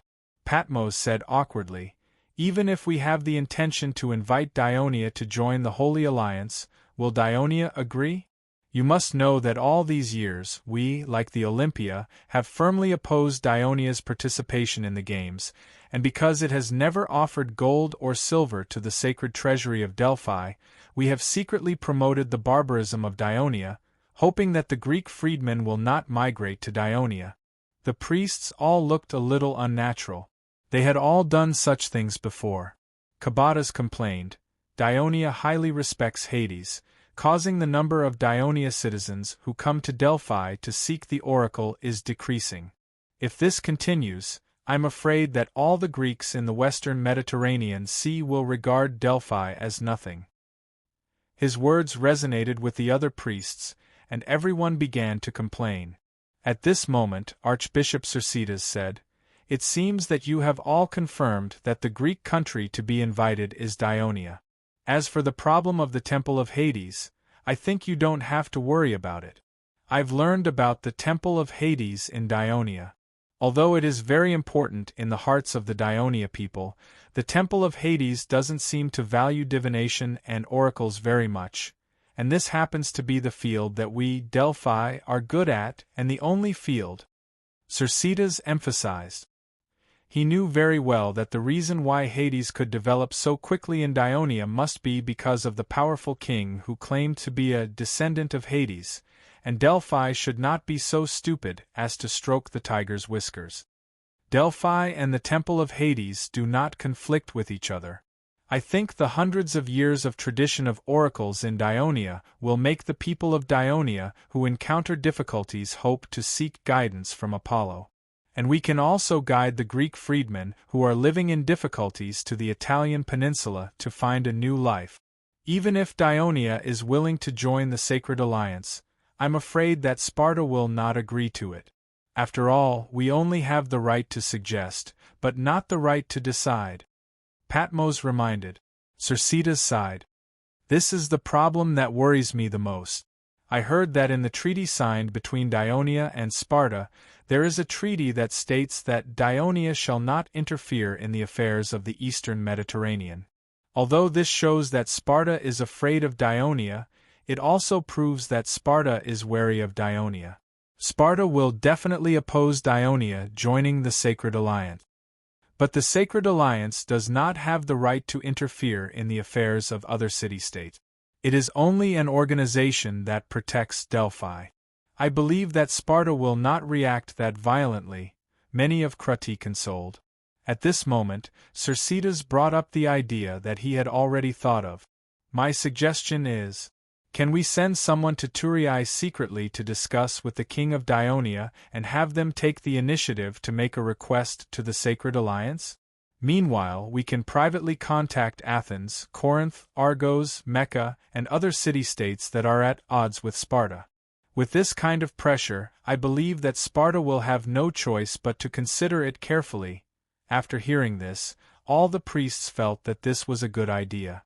None of them objected. What if Dionia is unwilling to join the Sacred Alliance? In their opinion, Dionia would definitely be overjoyed to be invited to Delphi, the holy land of the Greek. Patmos looked at the Pythia, who had been resting with her eyes closed, and asked respectfully, "About this matter, what did Apollo's oracle say?" For something as important as this, Apollo's oracle must have been consulted beforehand. If there was absolutely no hope of success, it would not have been brought up in a meeting of the priests. Everyone's eyes were focused on the Pythia. The old woman, who was dressed like a young girl, this was a requirement of the Temple of Apollo, a symbol of chastity, opened her murky eyes and chanted in a low, raspy voice, "O scorching sun, exhausting its radiance, falling beneath the mountains, the pitch-black curtain of night had already descended. Clusters of blazing bonfires, illuminating it as bright as day." Just as the priests were pondering the profound meaning of the oracle, Cercidas continued, "Since Dionia worships Hades as the kingdom's protector, this god is only the lord of darkness, so I think Apollo's oracle is saying, The sun represented by Sparta is about to fall, and Dionia will take its place. As for those bonfires, I haven't figured it out yet. Perhaps it's referring to another rising power. Oracles were always cryptic, just like the gods themselves. Although the priests could not understand it at the moment, it did not affect their execution of the matter, because at least the general direction seemed to be in the right. Last year's scorching summer had killed the king of Sparta, Agesiporus. This year's summer was a huge test for Dionia. In the royal palace of Dionia, the king's Devers, Minister of Commerce Marigi, Minister of Finance Murses, and the 5 presidents of the Senate were listening to the report of the Minister of Agriculture, Buckos, with solemn expressions. In fact, last year, there was less rain in the spring and summer than in the past. But this year, from February to July, there has been no rain for more than 5 months in southern Italy. Areas such as Lucania, Apulia, this area includes Masapi, Puccetti and Downey, Magna Graecia, and Brudi are all facing a serious water shortage. Small rivers such as the Cisno River and the Saraceno River have basically exposed their riverbeds and turned into small streams. Large rivers such as the Crati River, the Ramato River, and the Neto River have narrowed and their water levels have dropped. If it were not for the widespread use of water wheels, a large area of wheat seedlings may have withered in the Sibari Plain, the Croton Plain, the Orfemia Plain, and the Cosenza Plateau. But if such a drought continues for another month, I'm afraid the entire southern Italy will suffer a serious crop failure during the autumn harvest in September. Judging from the current situation, the possibility of such a bad situation happening is very high. It's not just a problem of grain failure. Such dry weather has lasted for so long, the pasture in the mountains has withered, and many of the livestock raised by the herdsmen have died. Vespa lamented. Chapter 660. Oh, right. Buckos reminded them again. The Ministry of Agriculture has specifically investigated the grain storage of the people in Turiae, Crotone, Grimentum, Cosenza, Locri, and other cities. They can only last until November at most. How's the situation in Sicily? Antares asked. There's plenty of rain in Sicily this year. The cities of Catania and Naxos should have a good harvest, Buckos replied. What about Campania? The farmland in that area is in good condition. After Antares' reminder, Buckos continued, there's no drought in Carthage and Africana either. Only central Greece and Peloponnesus are experiencing the same situation as us, but their situation is slightly less severe. After listening to his subordinate's report, the Devers could not help but tap his fingers on the table. His expression was also a little ugly. But very quickly, he relaxed his brows and said slowly, the heavens are unpredictable and people have their ups and downs. The gods can't take care of our Dionia forever. This upcoming drought is a test for our kingdom. But what do we have to be afraid of? We've already prepared for it, haven't we? In the past, during Senate meetings, there were always people who said, the granaries that we built, aside from the occasional supply for the army to fight, have been left empty most of the time. It's a complete waste. But this time, these seemingly wasted granaries will save the lives of millions of our Dionia citizens. The Devers' words made Lucius, Murses, and the others feel ashamed. After a small knock on the table, the Devers continued to ask, Buckos, have you done any statistics on how long the grain in our kingdom's granaries can last the people of southern Italy?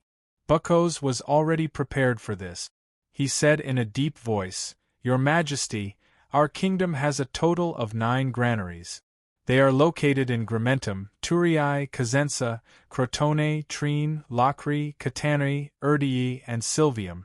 They correspond to the garrisons of the 10 major armies. There are about 100,000 tons of grain in total. The population of southern Italy is about 1.5 million. If everyone has 2 meals a day, just enough to keep them warm, we can guarantee a food supply for about 6 months. Only 6 months. This food can't last until next year's autumn harvest. Vespa sighed. The other chairman glanced at him. To prevent him from feeling awkward, Marigi immediately explained, "In the past few years, the citizens have made a lot of money from selling grain because of the successive harvests. There are very few citizens who are poor. The grains in our granary are not being supplied to them for free, but are being sold at a lower price in the market so that they can afford it. This will help them tide over this crisis and prevent the grain merchants from raising the price crazily, thus causing panic among the people." The Devers said in a deep voice, 100,000 tons of grain is still not enough. We must have sufficient grain reserves to deal with the upcoming drought. Also, we need to store enough wheat seeds for next year's sowing. Merces, before the news spreads, use the national treasury to send people to Carthage, Cyrenaica, and even Egypt to buy a large amount of grain. "Yes, Your Majesty, I will do it immediately," Merces answered without any hesitation or evasion. He knew that this was the most important thing for the kingdom. Marigi, the Ministry of Commerce, has to strictly control the markets in the cities. Let the grain merchants sell their grain at an appropriate price. They are not allowed to disturb the market or raise the price blindly. For grain merchants who ignore warnings and act recklessly, allow the Ministry of Commerce and the courts to punish them severely. At the same time, you have to work together with the governors of the cities. When selling grain from the granaries, verify the identity of the buyer. Everyone is only allowed to buy a certain amount of grain every day. This is to prevent people from reselling the grain in the granaries in order to make a fortune. If such a despicable person is found, he will be severely punished. "I understand, Your Majesty." Marigi's expression was also serious. "Buckos." The Devers turned to the Minister of Agriculture. "Now that the drought is coming, the rivers have become shallower, and the use of water wheels has been greatly reduced. To solve the problem of drinking water for the citizens, digging wells is a very good solution. You and the Ministry of Construction have to work together and dig deep wells in the cities to solve the problem of water shortage." "Yes, Your Majesty, I will rush to the Ministry of Construction in a moment." Bucco's expression relaxed slightly. The Devers' gaze finally fell on the 5 chairmen on duty. "Sirs, the Senate needs to hold an emergency meeting to discuss a proposal to deal with the drought as soon as possible. This is to remind the citizens to save on food and water, and to store more water in their homes. At the same time, we need to comfort them not to panic and to remain calm. With the protection of Hades and the full support of the kingdom, they will definitely get through this crisis. Your Majesty, we will hold a meeting in the afternoon." Cornelius immediately replied. The Devers nodded. His gaze swept across everyone in the room. Their solemn expressions revealed their nervousness, so he asked loudly, "Lucius, how did you deal with the drought in Greece 25 years ago?" "Your Majesty." Lucius recalled the situation at that time, and his face showed some pain. At that time, the people of Crotone raised gold and silver and went to Carthage to buy grain. However, the cunning people of Carthage knew that we had a drought and immediately increased the price of grain by several times. So we were unable to buy more grain. The council had no choice but to draw lots and send some of the citizens to Iberia to colonize. Later, these citizens who went out died from the attacks of the Iberian natives. Yes, a small country is weak, and when faced with such a natural disaster, they can only endure the pain of losing their family and friends, and the destruction of their families. However, the kingdom of Dionia has the ability to make every family in the kingdom not suffer such suffering. We have to see that this drought is a bad thing, but also a good thing. It will make those few citizens who are still obsessed with the long history of the original city-state and delusional about the independence of the city see clearly and understand that only by staying in such a powerful kingdom can they ensure that they can safely survive every natural and man-made disaster. Only then can their homes obtain long-term peace. The words of the Devers inspired the spirits of the senators present and aroused their resonance. After working hard for more than 10 years in this kingdom with a unique regime, even Lucius, who joined the latest, was becoming more and more aware of this powerful country. After the Devers sent Cornelius and the others away, Aristides came in before he could catch his breath. "Your Majesty, the Ministry of Intelligence has sent news about Rome from the north." As soon as he heard Rome, the Devers immediately perked up and asked, "What's the situation?" The Wolski in the south of Rome joined forces with the Equi in the east of Rome and the Hernic in the southeast. They were invited by the rebellious Latin alliance of Rome, Praenest, to invade the territory of Rome. It is reported that they have about 20,000 troops. Praenest? The Devers thought for a moment, but he did not have any impression in his mind. He immediately turned to the clerk, Hennepolis. "Henny, go and get the map of central Italy." The map was placed on the desk. The Devers looked down and finally found the location of the Latin city-state. Praenest was a large Latin city-state located more than 60 miles southeast of Rome, near the mountains. It happened to be at the entrance of the lowlands between the mountains, blocking the way into the Equi and the Hernic. In other words, its rebellion would allow the Equi and the Hernic to easily invade the Latin alliance of Rome and threaten the city of Rome itself. Has Rome's troops that went to the north to attack Etruria returned? The Devers asked again. "Not yet," Aristides replied. The Devers rubbed his chin and fell into deep thought. In the 3rd year of Dionia, 390 BC, the Celtic king Brennus, who was entrenched in the upper reaches of the Po River in the north of Italy, united most of the Celtic tribes and invaded the Etrurians in the south. They were unstoppable, defeating many Etruscan forces and capturing many towns. Just as they began to besiege the city of Clusium, Rome, as an ally, sent troops to rescue them. As a result, the Celts and the Roman army fought near the Aria River, and Rome was defeated. What the Devers did not know was that, because in this life, there was no emissary sent by Dionysius. Dionysius died in the hands of Phoebidas 2 years ago. The Celts did not abandon the Etrurian towns along the way to attack. Instead, they quickly advanced to the city of Rome. Instead, they continued to kill and plunder along the way, and it was not until more than 2 months later that they crossed the Tiber River. At this time, the walls of Rome were dilapidated and did not even completely surround the entire urban area of Rome. In addition, half of the young and middle-aged people in the city were killed or wounded in battle, and most of the civilians finally left the city of Rome due to the conflict between the nobles and the civilians a few years ago, and settled down in the city of Venus. Therefore, the city of Rome no longer had enough troops to defend itself. Except for a few old and weak people who were unwilling to leave their homeland, and a few who were willing to stay outside the Capitoline citadel, most of the civilians had to evacuate the city of Rome. Some of them went to Venus, and a few went to a Latin city called Ardea, south of Rome. The famous Roman general Camillus, who once conquered Venus but was expelled because he was framed, lived here in seclusion. Chapter 661. When Camillus learned of the fall of Rome, he was devastated. He gathered the people of Rome who had fled to Adi and formed an army. At the same time, he convinced the people of Adi to join him. Then, he found an opportunity to launch a night attack on the careless Celtic tribes who had come to collect grain. He won a great victory. The news of his victory quickly spread throughout Latin, and Camillus became famous. The people of Latin, who hated the Celts for their invasion, came to join him, and the people of Rome and Veii also asked to be under his command.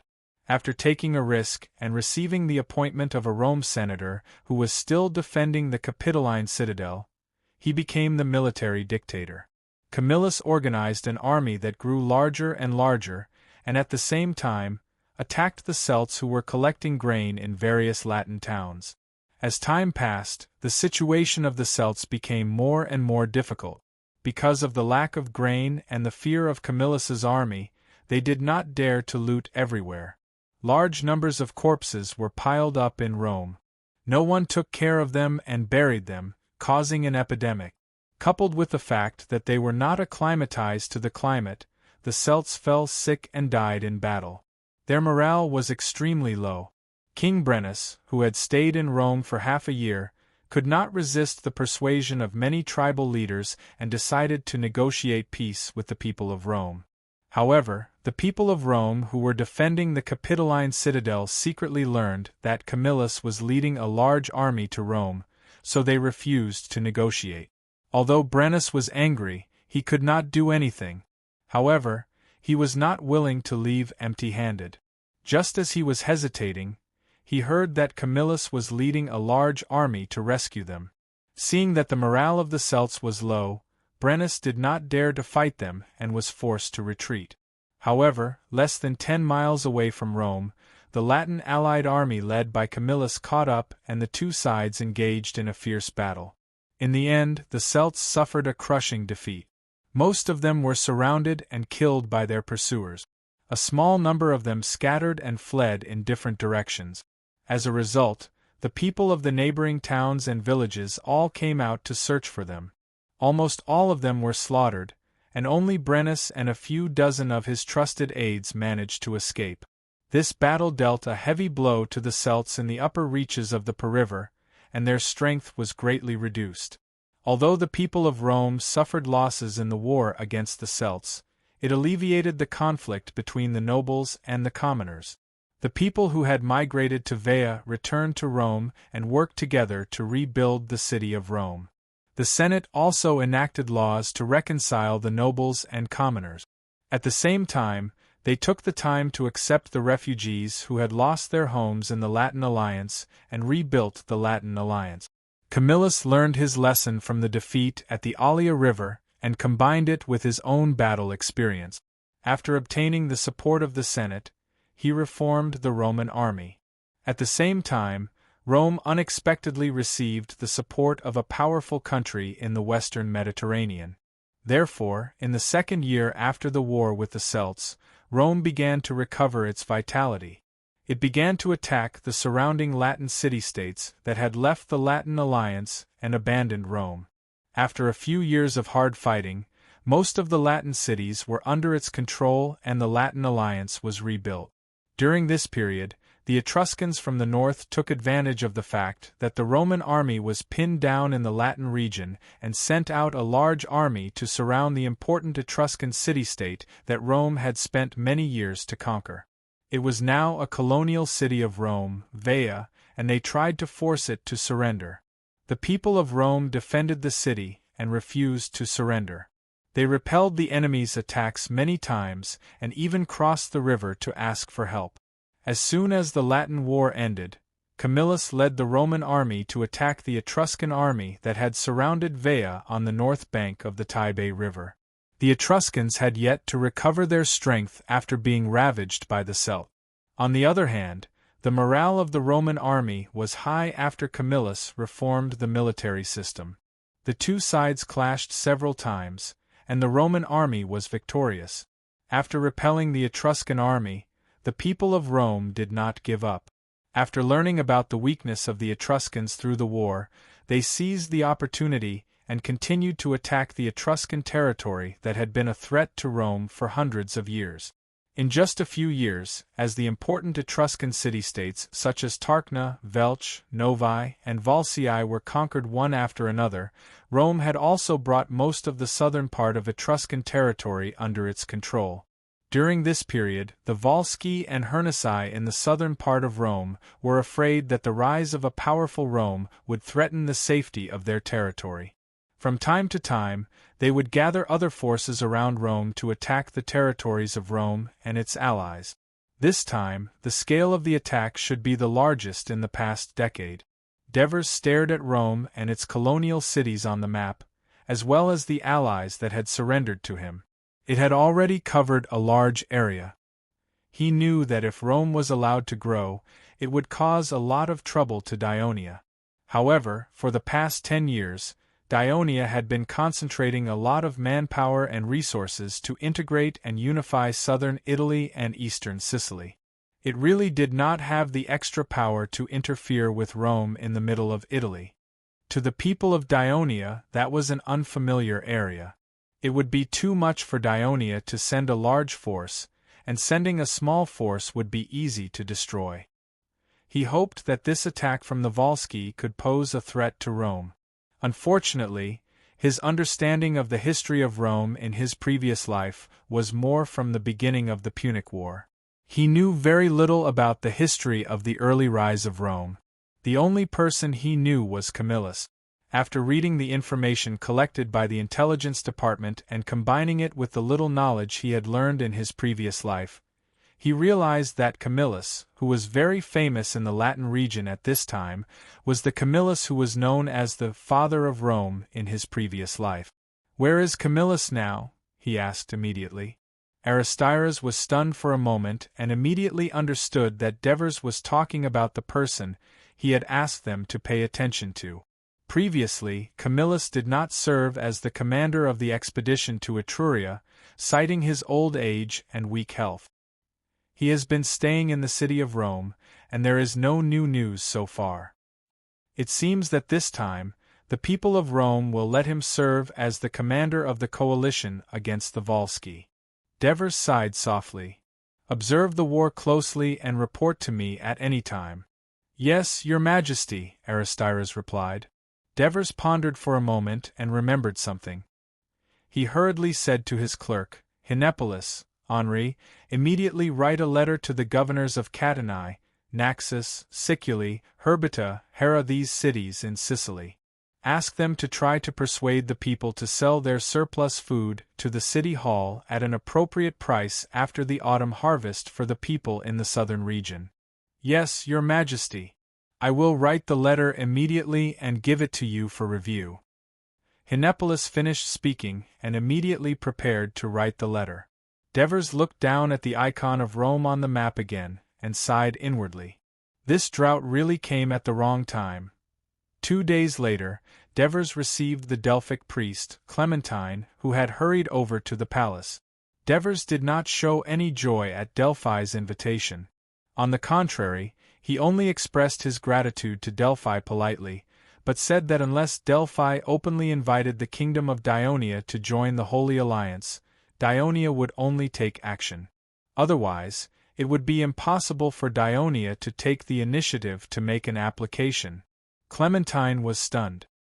He thought that Dionia would be grateful to Delphi's favor, but he did not expect the Devers to be so cold and arrogant. In fact, if Clementine had a deeper understanding of the national conditions of Dionia, he would definitely understand why Devers did this. Because Devers was not only the king of the kingdom of Dionia, but also the high priest of the temple of Hades and the descendant of Pluto. How could he proactively worship another god? Even if the two gods controlled different territories, it would still make him feel that he could not explain to the priests and believers of Hades. But if Delphi took the initiative to invite him, Devers would find it easier to accept. On the surface, it was just a question of whether he took the initiative or not, but in fact, it was an important issue that would determine who was the leader of the two gods in Dionia. Both sides were at a stalemate at this crucial point, and neither could give in. Clementine had no choice but to change the topic, to invite Dionia to participate in the next Pythian Games, which would be held 2 years later, in the summer of 379 BC. Devers thanked Delphi again for the invitation, but reminded him, Dionia is a kingdom of many races. As long as the Pythian Games allow foreign citizens of Dionia to participate, Dionia will definitely form a team to participate. This condition was precisely something that Delphi could not agree to on its own. Such an unconventional action would require the approval of the members of the Holy Alliance. Similarly, Delphi, of course, could not risk the wrath of Sparta by openly inviting Dionia to join the Holy Alliance. Clementine thought that he came with sincerity, but because of the arrogance of the Devers, he got nothing. In the end, he left in anger, and the matter of Dionia joining the Holy Alliance was put on hold. However, when the angry Clementine returned, he spread the rumor that the king of Dionia was arrogant and rude to Delphi. Chapter 662. In the Latin region of central Italy, Camillus, whom the Devers were concerned about, received an order from the Senate of Rome to lead the troops stationed in Rome to repel the Volsci's coalition army. although he repeatedly declined, saying that he was old and weak, and that he was not suited to lead troops. Hoping that the task would be given to a more suitable candidate, the people of Rome strongly urged him to take up the position. In reality, they did not expect him to lead the troops and charge into the enemy's rank. Instead, they strongly believed in his combat experience and ability to command troops. They believed that he would bring a glorious victory to Rome. Camillus had no choice but to accept. Considering that Camillus was unable to go into battle, the Senate also assigned him a young military governor named Lucius Florius to be his partner. The two of them led the remaining 2 legions in the city, a total of 12,000 soldiers from the Roman duchy, and joined up with a few thousand soldiers from their allies. They then led the army to the southeast and quickly arrived at the borders of Praenestor. Just as they were about to encounter the Volsci coalition army, Camillus ordered the army to stop and set up camp. He wanted to delay the battle with the enemy.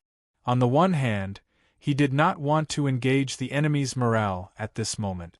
He wanted to wait for the enemy to slack off, or force the enemy to take the initiative to attack their camp. On the other hand, one of the reasons he had delayed his appointment to the Senate was that he had caught a cold and was still feverish. His body was weak, and he wanted to wait for his body to recover before fighting the enemy. Who knew that the other young military governor, Florius, was eager to gain merit and was eager to engage the enemy in battle. Camillus could not go to battle because he was sick, so he could monopolize the battle. Thus, he privately encouraged the officers in the army to unanimously request for battle from Camillus. Seeing that it was difficult to go against the will of the people, Camillus did not want others to think that he was being jealous and did not want to let the young people win merit and glory. Thus, he reluctantly agreed to let Lucius Florius lead the army into battle, while he led a small number of soldiers to guard the camp. Out of concern for the battle, he sent people to monitor the progress of the battle and report back to him. Lying on the sickbed, he tossed and turned, unable to sleep. When Frius learned that the Roman army's formation wasn't complete yet, he had rashly launched an attack. As a result, they were defeated by the enemy and the routed soldiers were fleeing to the camp.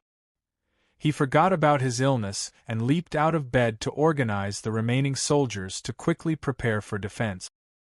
He personally ran to the gate of the camp and loudly urged the soldiers who had retreated from the battlefield to pick up their weapons and fight back the enemies who had followed them. The routed soldiers saw this highly prestigious, white-haired old general nailed like a boulder in front of the gate, not retreating a single step. They couldn't help but feel ashamed. One after another, they turned around to fight, cooperating with the defending troops in the camp, and finally driving away the enemy. After this ordeal, Camillus broke out in a cold sweat, and his cold was more than half healed. He couldn't help but thank Minerva for her protection. The dejected and guilt-ridden military official, Frius, came to Camillus to ask for forgiveness. Camillus didn't harshly criticize this young general who fought recklessly. Instead, he patiently asked him about the whole process of the battle. After some thought, he said to Frius, "Tomorrow, we will lead the army out of the camp and fight the enemy." Frius thought he heard wrong. "We just experienced a defeat in the battle. It is because of this defeat that the honorable citizens of Rome urgently need a victory to wash away this shame," Camillus said firmly. Motivated, Frius nodded in agreement. Soon, the news of the battle tomorrow morning spread throughout the camp. The soldiers heard that the highly respected general, Camillus, would lead them out of the camp for a decisive battle to wash away the shame of this defeat. Immediately, all of them were no longer dejected. Instead, they rubbed their palms together and swore to God that they would take revenge.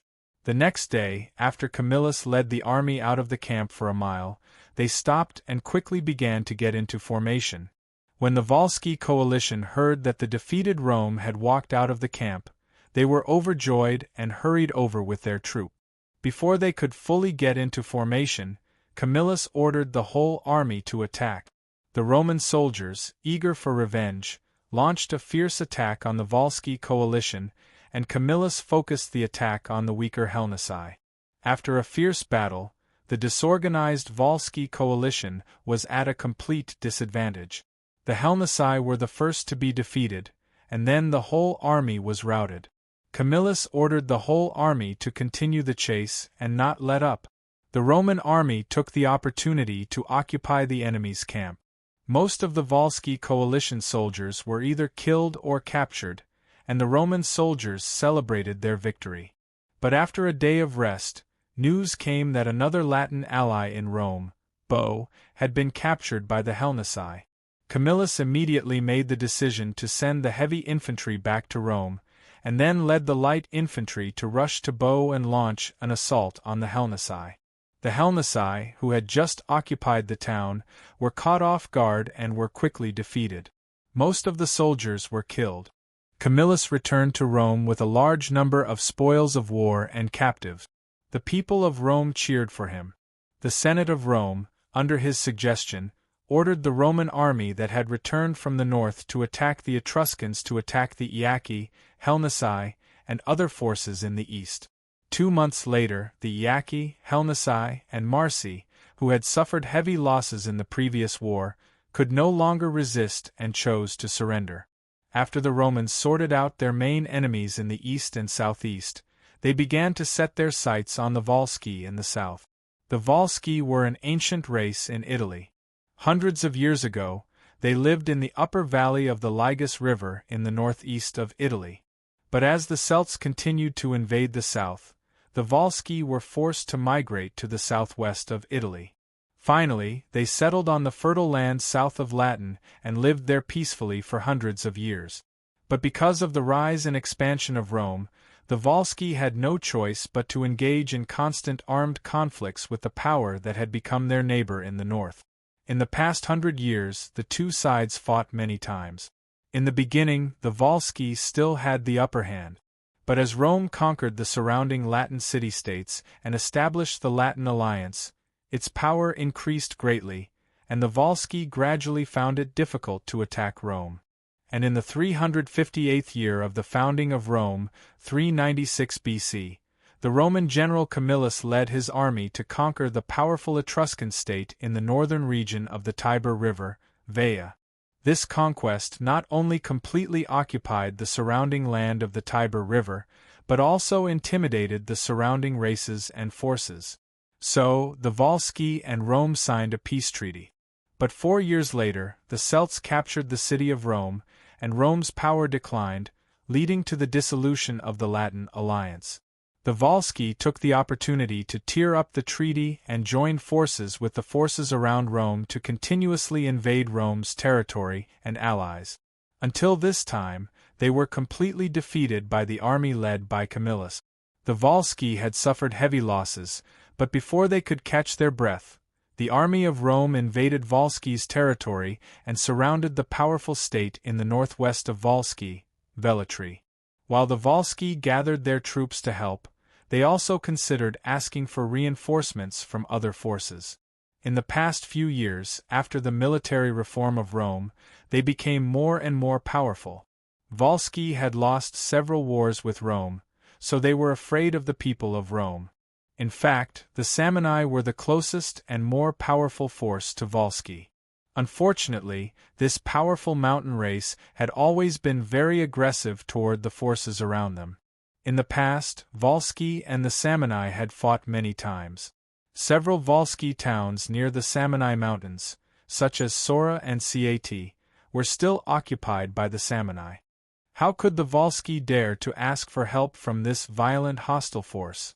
Therefore, after some discussion, the Volsci alliance agreed that the strongest kingdom in the south, Daionia, was the most suitable place to ask for help. However, Volsci did not have any formal diplomatic contact with Daionia, and they were afraid that they would be rejected. So, the Volsci came up with a solution. The Volsci alliance sent an emissary south to the Campania region. In the Campania region, there was a Campania alliance that the Volsci thought was relatively powerful. It had a good relationship with Volsci, and they often traded with each other. At first, the Campania alliance was just an alliance formed by the Greek colonial city-states in the area. Its purpose was to protect the city-states and defend against foreign enemies. The main enemy was the Samni in the mountains to the east. Later, some Etruscan city-states in the eastern part of the Campania plain that were also invaded by the Samni joined the alliance. The Etruscans used to be the most powerful force in Italy, occupying the northern and most of the central part of Italy.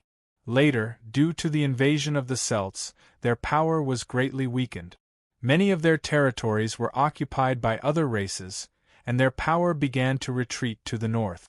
However, in the eastern part of the Campania plain, there were still a few Etruscan city-states led by Caua and Caesarea. After joining the Campania alliance, Capua had once fought with Naples for the leadership of the alliance. However, 20 years ago, after the Simonians captured Capua, the alliance had always been dominated by Naples. Chapter 663. The Neapolitans knew a little about the people from Rome mentioned by the Wolsey emissary. Over the past decade, this resilient people who lived in the northern part of the Campania region had won every battle they fought and expanded rapidly, causing the surrounding forces to feel very uneasy. However, there were still many forces between Naples and Rome, such as the Wolsey, Auronzi, Cyzini, and even the Samnese Cautini tribe. Therefore, the Neapolitans did not feel uneasy about Rome. After the council members discussed, the chief general, Orosius, apologized to the Wolsey emissary. "We really want to help the Wolsey, but there are more important things for us to worry about in the Campania region, so we dare not split our forces. Therefore, we can only apologize to you." What Orosius said wasn't just for show. In the past decade, the Campania alliance and the Samni had been living in harmony. However, in the past 2 years, the Samni had begun to frequently clash with the surrounding city-states of the Campania alliance. Although it had not escalated into a major war, the Campania alliance was extremely nervous. They were constantly on guard, ready to deal with a war that could break out at any time. The Wolsey emissary looked disappointed and depressed. He was about to continue begging, but Orosius suddenly changed the topic. "Although we can't help you, there is a powerful country in Italy. As long as they are willing to lend a helping hand, they can guarantee the safety of the Wolsey." The Wolsey emissary's heart skipped a beat. A name immediately popped up in his mind. Orosius then said in a serious tone, "Dionia? Only Dionia can stop Rome from attacking the Wolsey." As expected, Mate Bola secretly heaved a sigh of relief. This was exactly what the Wolsey emissary wanted to hear. Of course, they knew that the kingdom of Dionia, which controlled the entire southern part of Italy, was probably the most powerful force in Italy apart from the Celts in the north. Of course, it would not be a problem for them to intimidate Rome. However, he pretended to be troubled and said, "But the Wolsey has never had any dealings with Dionia." Orosius said sincerely, "Naples and Dionia are allies. We are willing to recommend the Wolsey to the king of Dionia." The Wolsey emissary was overjoyed and immediately expressed his gratitude to the Neapolitan council. After resting for a day in the city, he followed the Neapolitan emissary, Mithides, south by boat. It was the end of September, and a drought was raging in southern Italy. The southern territories of the Kingdom of Dionia suffered a major crop failure, and the kingdom mobilized a large number of manpower and material resources to busy themselves with disaster relief. In the palace of Dionia, the Devers had just approved the order to increase the punishment of several Carthage merchants. After the Senate had already issued the law that no merchants are allowed to raise the price of grain in the country and disrupt the market order, or else they will be severely punished, these few Carthage merchants joined forces with some grain merchants in the city to spread rumors in the market of Rockridge City.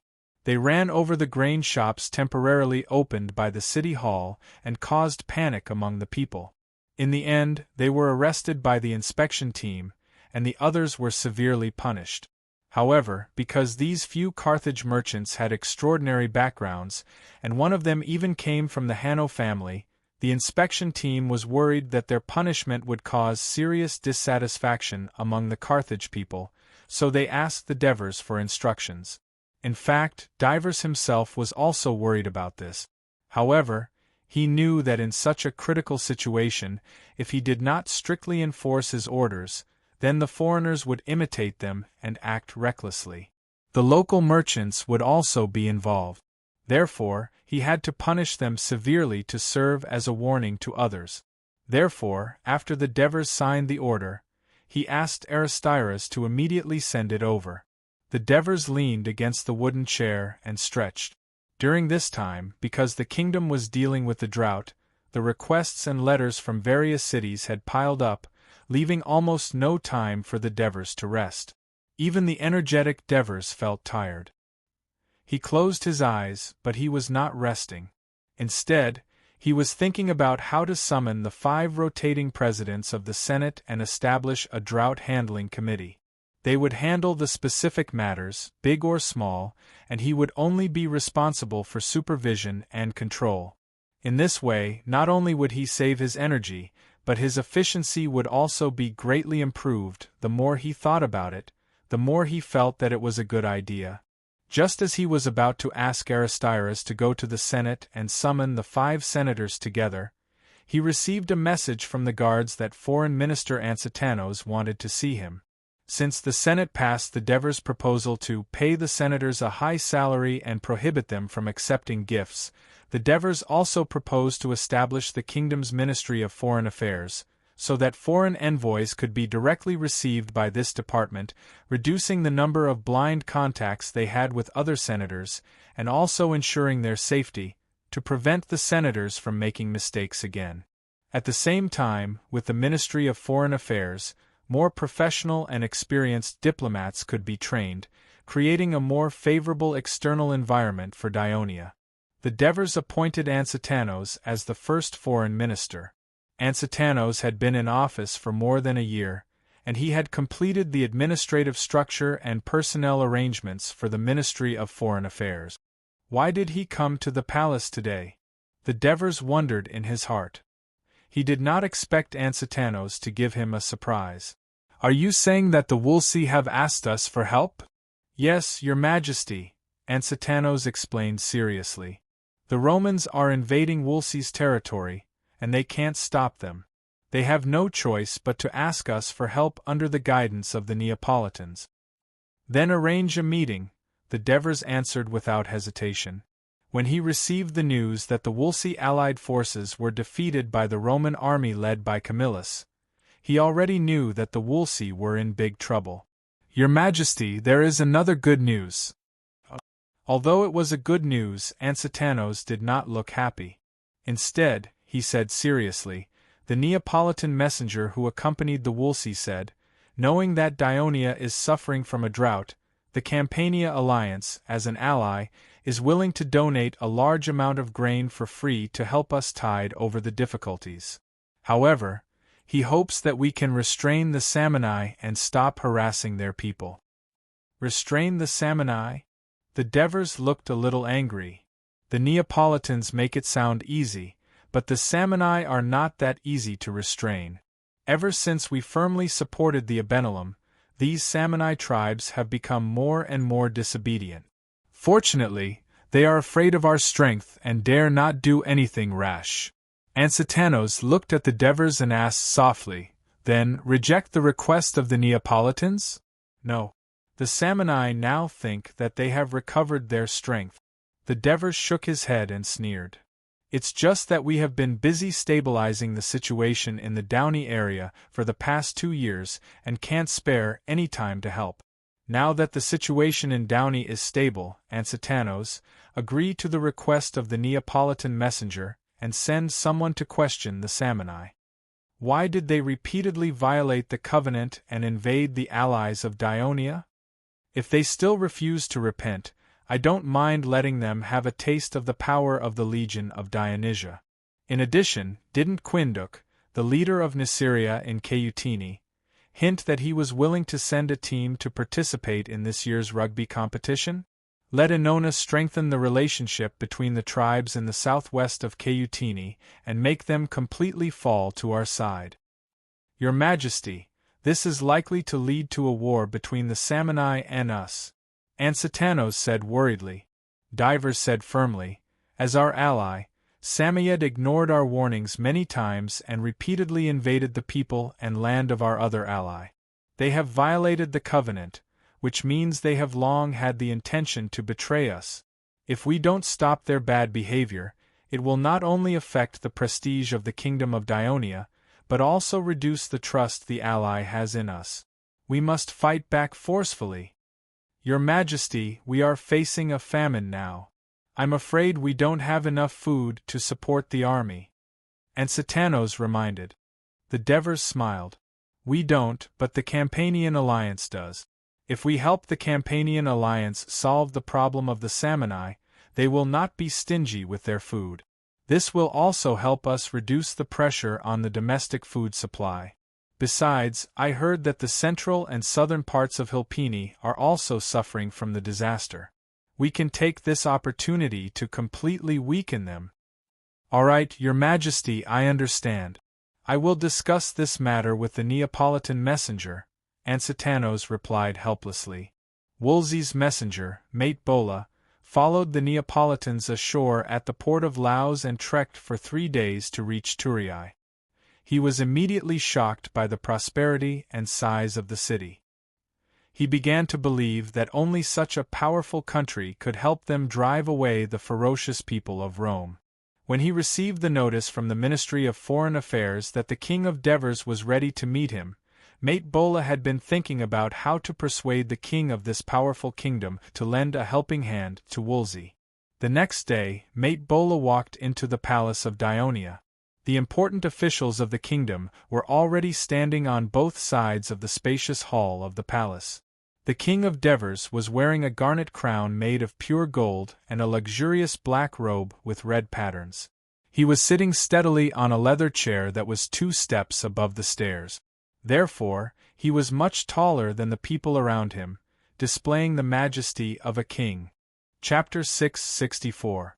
His words successfully attracted the attention of the people around him. The ministers of the kingdom, who did not know much about Wolsey and did not care much about him, now focused their attention on him. The envoy from the north was wearing a short white shirt with a belt, revealing his arms and calves. His outfit was similar to the Simonians, except that they had shoes. "Thank you, Wolsey, for your generous donation," the Devers said calmly. "I have long heard that the Wolsey alliance in central Italy is brave and good at fighting. Unfortunately, because Dionia is too far away from you, we rarely have any contact. I believe that your visit this time will open a new chapter of friendly relations between Dionia and Wolsey." The Devers talked a lot about strengthening the friendship between the two countries, as if the Wolsey envoy's only purpose was to strengthen relations with Dionia. Mate Bora became anxious and said loudly, "Your Majesty, I am here to ask for help from Dionia." "Ask for help?" The Devers put on a puzzled expression. The Rome of central Italy has always relied on their country's power to stir up wars everywhere. This time, the Rome has invaded Wolsey's territory. We, the Wolsey, are unable to resist, so we have specially asked for help from the most powerful kingdom in Italy, Dionia. We hope that your Majesty can send reinforcements to help Wolsey defeat the Rome." Mate Bora said earnestly. "But I heard that it was because you, the Wolsey, took the initiative to attack Rome's ally, which angered the Rome, so they attacked Wolsey," the military minister, Helos, interrupted. Mate Bora glanced at Helos and then replied confidently, "We, the Wolsey, have been living in southern Latin for hundreds of years, getting along well with our neighbors.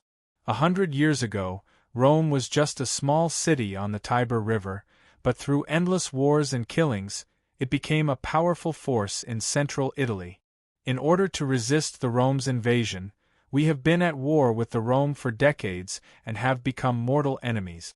In recent years, Rome has conquered most of the city-states in southern Etruria and has become stronger. Of course we, the Wolsey, cannot sit still and wait. Unfortunately, we have failed. Mate Bora sighed in pain, and then said loudly with a slightly resentful expression, the Rome worship the wolf as their ancestor. The wolf is a greedy and violent animal. If Wolsey is conquered, the Rome's sword will definitely cut the Campanian alliance, whose land is more fertile and whose people are richer. After conquering them, they might even continue southward. So, I beg of Dionia to lend us the Wolsey. Most of the ministers felt that the Volsci were deliberately making Rome sound so scary, as if it could even pose a threat to Dionia. They were just trying to encourage Dionia to send reinforcements, but they did not think much of it. Only the Devers sitting on the throne knew that what he said might be the truth, but he did not say anything. We sympathize with Wolsey's situation, but I believe that you have seen it when you entered Dionia. We are suffering from a drought, so at least for now, Dionia is unable to send troops to central Italy to fight the Rome, the Minister of Commerce, Marigi, said regretfully. We, the Wolsey, have food.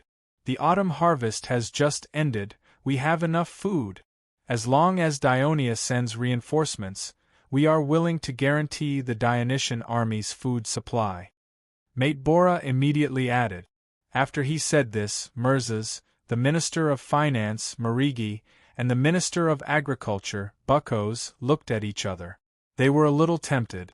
At this time, Antares, one of the rotating presidents of the Senate, said, Your Majesty, in fact, we do not have to rush to send troops to help Wolsey. We only need to send an envoy to Rome to persuade them to retreat. With the prestige of Dionia in Italy, it is possible to achieve this. But whether it is sending an envoy to negotiate with Rome or sending troops to help Wolsey, we need a legitimate reason. Now that Wolsey has no diplomatic relations with Dionia, we will only be criticized if we interfere with the affairs of the forces in central Italy. Antares' reminder made everyone's eyes light up. The Devers looked at him with admiration and asked, What do you think we should do about this? Before Antares could speak, Mate Bora immediately said loudly, The Wolsey alliance is willing to form an alliance with the kingdom of Dionia. Forming an alliance is a big deal. I'm afraid the alliance will need to discuss it before making a decision, the Foreign Affairs Minister Ansitanos said in a roundabout way. The Foreign Affairs Minister Ansitanos said tactfully. He was actually questioning Mate Bola's authority as an emissary and reminding him not to brag blindly. Please rest assured. Before I came out, the Wolsey alliance has given me full authority to make any decision on the spot. And Mate Bora straightened his back and said confidently, And my house of Pulo has always been an important political force in Circei. Any decision I make here will be recognized by the Wolsey alliance. The Devers nodded slightly and said, I have understood Wolsey's request, and we will discuss this matter. Please take a rest, you will soon know the decision of Dionia. After Mate Bora left the hall, the Devers looked around at the ministers and asked, What do you think about Wolsey's request for help? Your Majesty, we have just conquered Downey, and now we are facing a drought. I heard that Rome is a powerful force, and once we start a war with it, it will take a long time. Based on our current situation, I am afraid we cannot support this war for a long time, Cornelius said worriedly. Your Majesty, there is one more point, please note, Lucius took over and said, Rome and Carthage are allies. If we hastily agree to Wolsey's request, interfere with Rome's military operations, and resort to force in the end, we will be forcing Carthage to make a choice. Given that our relationship with Carthage is not very good in the past 2 years, Carthage is likely to choose to support Rome, and this will make the conflict bigger. Everyone in the hall was shocked by Lysias' shocking words. Carthage and Rome are allies? Marigi asked the question that everyone wanted to ask. 100 years ago, Carthage and Rome formed a friendly alliance, the scholar Ansitanos said. As a scholar, Ansitanos continued, about 100 years ago, Rome first conquered the Latin region and began to establish the Latin alliance. The Carthaginians signed an alliance with Rome. I still remember the original clause of the alliance. The friendship between the people of Rome and the people of Carthage and their allies is based on the following conditions. The people of Rome and their allies shall not sail past the beautiful Cape.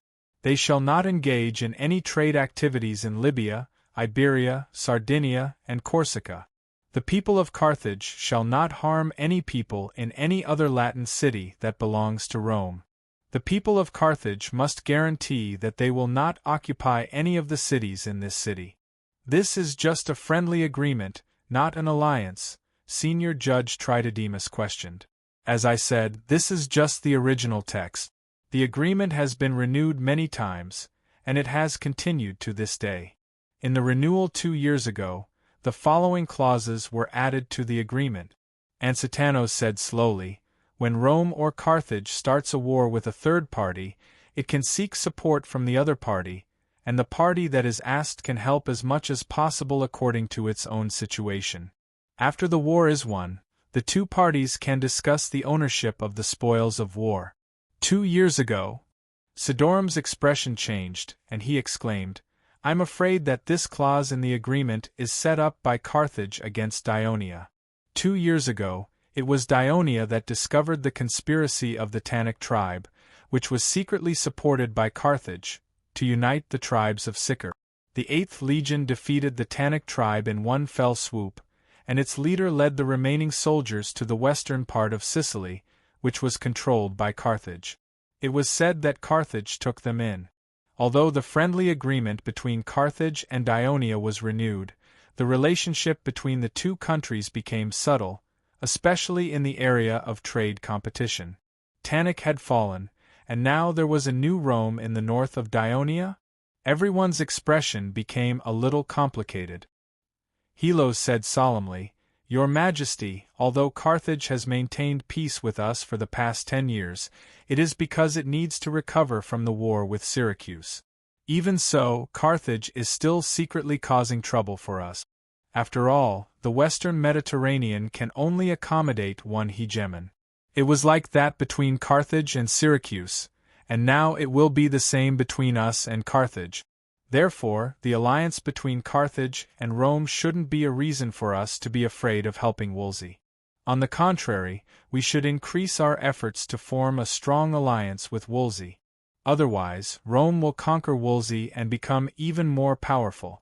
It and Carthage are in the south and north, sandwiching the kingdom of Dionia in the middle. We will be in even more trouble in the future. Why don't we take advantage of the fact that Carthage is still unwilling to go to war, and that Rome isn't strong enough? We should unite with the other forces in central Italy to besiege Rome. We will completely destroy it and weaken it, so that it will no longer be a threat to Dionia and our allies.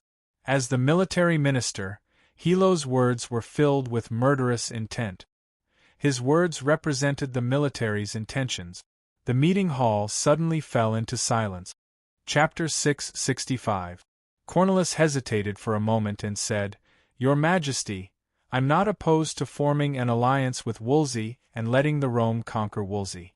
I just feel that with the current situation of Dionia this year, this is not a good time. Moreover, we are very unfamiliar with the situation in central Italy. We should be more cautious and make more preparations to ensure that if a war really breaks out, we will have full confidence to win. Cornelius's mature and prudent words made the ministers, led by Lucius, nod repeatedly. I also hope to wait until the kingdom has enough soldiers and food, and when there are no external threats around us, then intervene with Rome. However, a good opportunity never comes easily, and the enemy will not be so stupid as to always stay in the same place and let us interfere. The Devers sighed and said, Do you still remember the war with Syracuse? Our original idea was to attack Rockley first and lure the army of Syracuse to Great Greece. However, Dionysius lured the Simonians into a sudden invasion. We hoped to station our troops in the Caronia-Trine line of defense, stall the army of Syracuse, and deal with the Simonians first. Then, we will wait for the main force to come back for a decisive battle. However, Dionysius led the army to easily break through our southern line of defense. These lessons have deeply taught me that a good opportunity does not come easily, but it is won by our bold actions. Moreover, the people of Carthage are also no less intelligent than Dionysius. They have long known that Dionia will be their future enemy, so not only have they long supported the Tannic tribe, but they have also been supporting the people of Rome since 7 or 8 years ago. Cornelius and the others were shocked. Lucius hurriedly asked, "Your Majesty, is this true?" "Of course it is true. Because of the incident with the Tannic tribe, I became vigilant against Carthage, so I increased my attention to the forces around the kingdom. As a result, the people I sent quickly collected some information about the relationship between Carthage and Rome. There is evidence that Carthage has been supporting Rome over the years, providing food, weapons." As the Devers spoke, he nodded to the clerk Hinepolis, who was taking notes next to him. Hinepolis immediately left the council hall and quickly found a few documents in the forbidden area of the palace, the information room. He brought them to the Devers, and the Devers handed them to Cornelius. Cornelius, Lucius, Sidorum, and the other ministers looked at each other, and their expressions became more and more serious. Previously, I didn't talk about Carthage and Rome because we were busy governing the Downey area that was newly incorporated into the kingdom. There was no need to be distracted by Rome's matters for the time being. But, the Devers suddenly stood up and said loudly, "Now that Wolsey has come to ask for help, this is a good opportunity. Helping Wolsey and fighting against Rome will win the support of other forces in central Italy.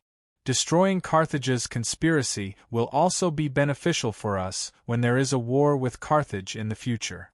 In addition, defeating Rome will also be beneficial for us to enter the same fertile land as Rome in central Italy." When the Devers said this, the ministers were surprised. The Devers looked at them and said in a deep voice, "My lords, this drought has covered most of the land in the kingdom of Dionia, making our disaster relief so difficult. I believe that every one of you will remember this. Why? Because our country is not big enough, and our national strength is not strong enough. We need to acquire more land in order to cope with every drought, every earthquake, every tsunami. With Carthage blocking the way in the south, we can only acquire land in the north. So, the arrival of Wolsey's messenger is a good opportunity for us." When the Devers saw the ministers fall into silence, he smiled and said in a gentle tone, "Of course, this is a long-term strategy that I have set for the kingdom. The war with Rome will not necessarily break out immediately. With our help, maybe the people of Rome will back down. So, we have to take it one bite at a time. Let's not rush. Let's take it slow. Let's first let the Senate pass the proposal of forming an alliance with Wolsey, then carefully discuss the alliance with the people of Wolsey. After everything is done, we will send messengers to test the reaction of the people of Rome." Dionia quickly sent its foreign minister, Ansitanos, to negotiate with Wolsey's messenger, Maitpula, about the alliance between the two countries. The negotiation went smoothly, and it only took more than half a day to draw up a draft of the alliance. The main content is that Dionia and Wolsey will form a friendly and equal military alliance. They will strengthen friendly exchanges, and as long as they do not violate the laws of the alliance, their people will be free to stay in the land of the alliance. They will give each other preferential treatment and convenience in trade. There will be no additional taxes, and they are not allowed to detain or capture the merchants of the alliance without authorization. If there is any dispute, it will be settled by arbitration between the two parties.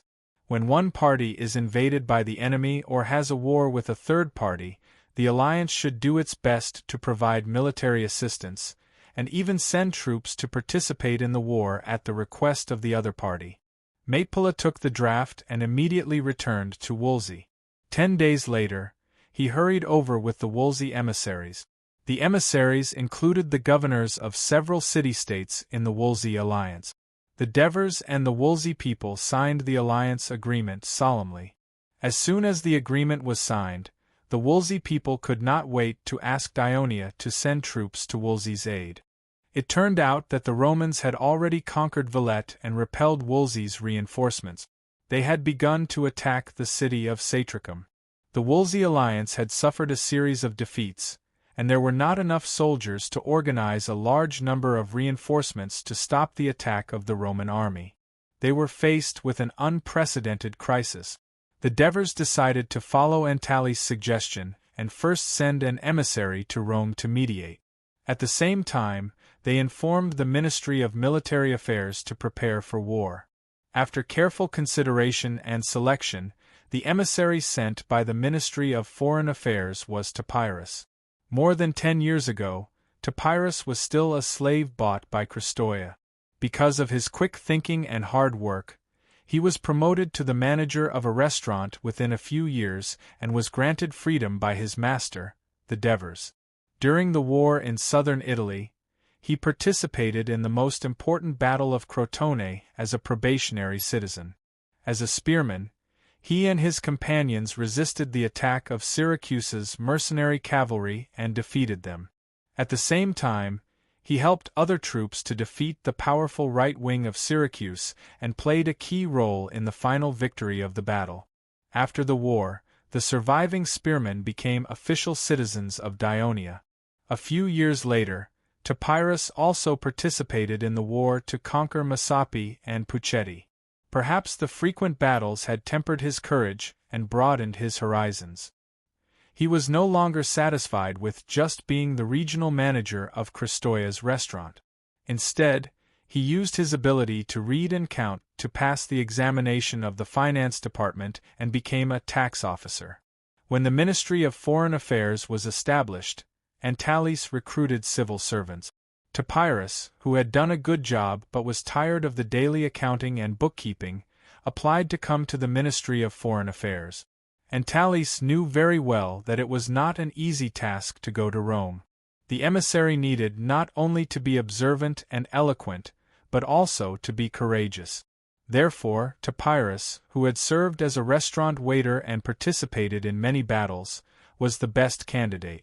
In the 13th year of Dionia, November 1, 380 BC, the Dionia emissary, Topyrus, boarded a passenger ship at the port of Laus bound for Rome. It was a sunny day, with no clouds in the blue sky. Topyrus sat in the cabin, still recalling the scene when he was received by the king of Devers before he left Thurii. Although it was a meeting, it was actually an invitation to attend a banquet at the Devers mansion. Since he was a personal slave released by the Devers, according to the popular saying in Dionia, the Devers were his benefactors, a peculiar custom formed due to the national conditions of Dionia, where there was a special familial relationship between the freed slaves and their masters. As long as it did not violate the law, the freed slaves could turn to their former masters for help in finding jobs or financial support if they were in trouble. When the former masters were in trouble, the freed slaves, who had become full citizens, would also lend a helping hand. Or, when the former masters ran for local councillors or bailiffs, they would join hands to cast a valuable vote for the former masters. This was recognized by the society. It was for these reasons that the wealthier citizens of Dionia were keen to treat their slaves well and grant them freedom in recent years. That was why a formal meeting was turned into a private banquet. At the banquet, he was surprised that the great king of Devers cared so much about such a native city-state in central Italy. At the same time, he was even more surprised by the request made by the Devers. At this time, the captain pushed the door open and came in. "Sir, we will arrive at the port of Ostia soon." Hearing this, Topyrus put aside his thoughts and went out of the cabin. Seagulls soared in the sky ahead, and ships of all sizes converged in one direction. That should be the estuary of the Tiber River, where the colonial city of Ostia of Rome was located. After receiving this appointment, Topyrus specially studied the information about Rome. He knew that Ostia was originally a small Latin town. A few decades ago, it was captured by Rome and its citizens settled there, turning Ostia into a colonial city of Rome. Later, it became Rome's only port city for maritime trade. It was precisely because of these benefits that Ostia had always been loyal to Rome. Even when Rome was captured by the Gauls, it did not betray them. Chapter 666. Topyrus disembarked in Ostia with the members of the emissary delegation that accompanied him. Soon, he was surprised to notice that most of the people who appeared in this prosperous port were not the black-haired and black-eyed Latin people, but the familiar Carthage merchants from the south of Ionia. They docked here with a full load of goods, and then were given priority to be unloaded by the port staff before being transported to Rome in the east by pack wagons. Compared to the merchants from other city-states in this port, they were much faster. The process was orderly, and it was obvious that they had been operating for a long time. In addition, Topyrus also saw merchants from Ionia in the port area. Over the past decade or so, the expansion of the Kingdom of Ionia, the rapid expansion of its territory, the increase of various resources, the construction of roads and bridges in the kingdom, and the implementation of various measures that were conducive to the development of trade and commerce, led to the prosperity of trade and commerce. Many merchants sprung up in various cities, and it also attracted foreign merchants to actively apply to join Ionia. This caused the footprints of Ionia merchants to spread throughout the entire western Mediterranean. Of course, this excluded the regions that were under the strict control of Carthage, such as Sardinia, Corsica, and southern Iberia. A few years ago, some Ionia merchants came to Rome to do business, and they also became an important source of information for Ionia's intelligence department to understand Rome. However, compared to the Carthage merchants who had established a close relationship with Rome, they could not get any more preferential treatment. Rome was somewhat similar to Ionia. Neither was a port city, and both were located in the middle of a large river. But the difference was that Rome was farther from the coast, more than 40 miles away, so it was very difficult for a ship to go against the current and directly into the city of Rome. Therefore, it needed the port of Ostia for the transfer of goods.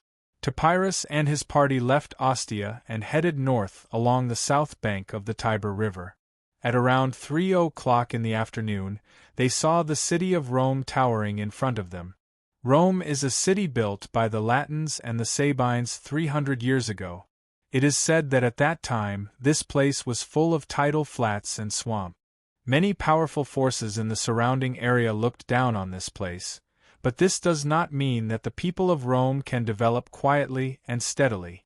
It is invaded by foreign enemies from time to time. The Etruscans once ruled it, and the Gauls destroyed its cities. The Walsis, the Aquis, the Sabines, and even the Latin League of the same race as the Rome. However, the people of Rome gradually grew stronger in the constant setbacks and wars. Until today, it has become the most powerful city-state in central Italy. When Topyrus heard these words from the mouth of the king of Devers, he deeply felt the respect that the ruler of Ionia had for Rome. At the same time, it also made him feel that the people of Rome must be a tough, tenacious, and brave race to be able to grow to this point despite having so many hostile forces around it. With great interest, Topyrus observed the city of Rome that was getting clearer and clearer as he searched for information about it in his memory.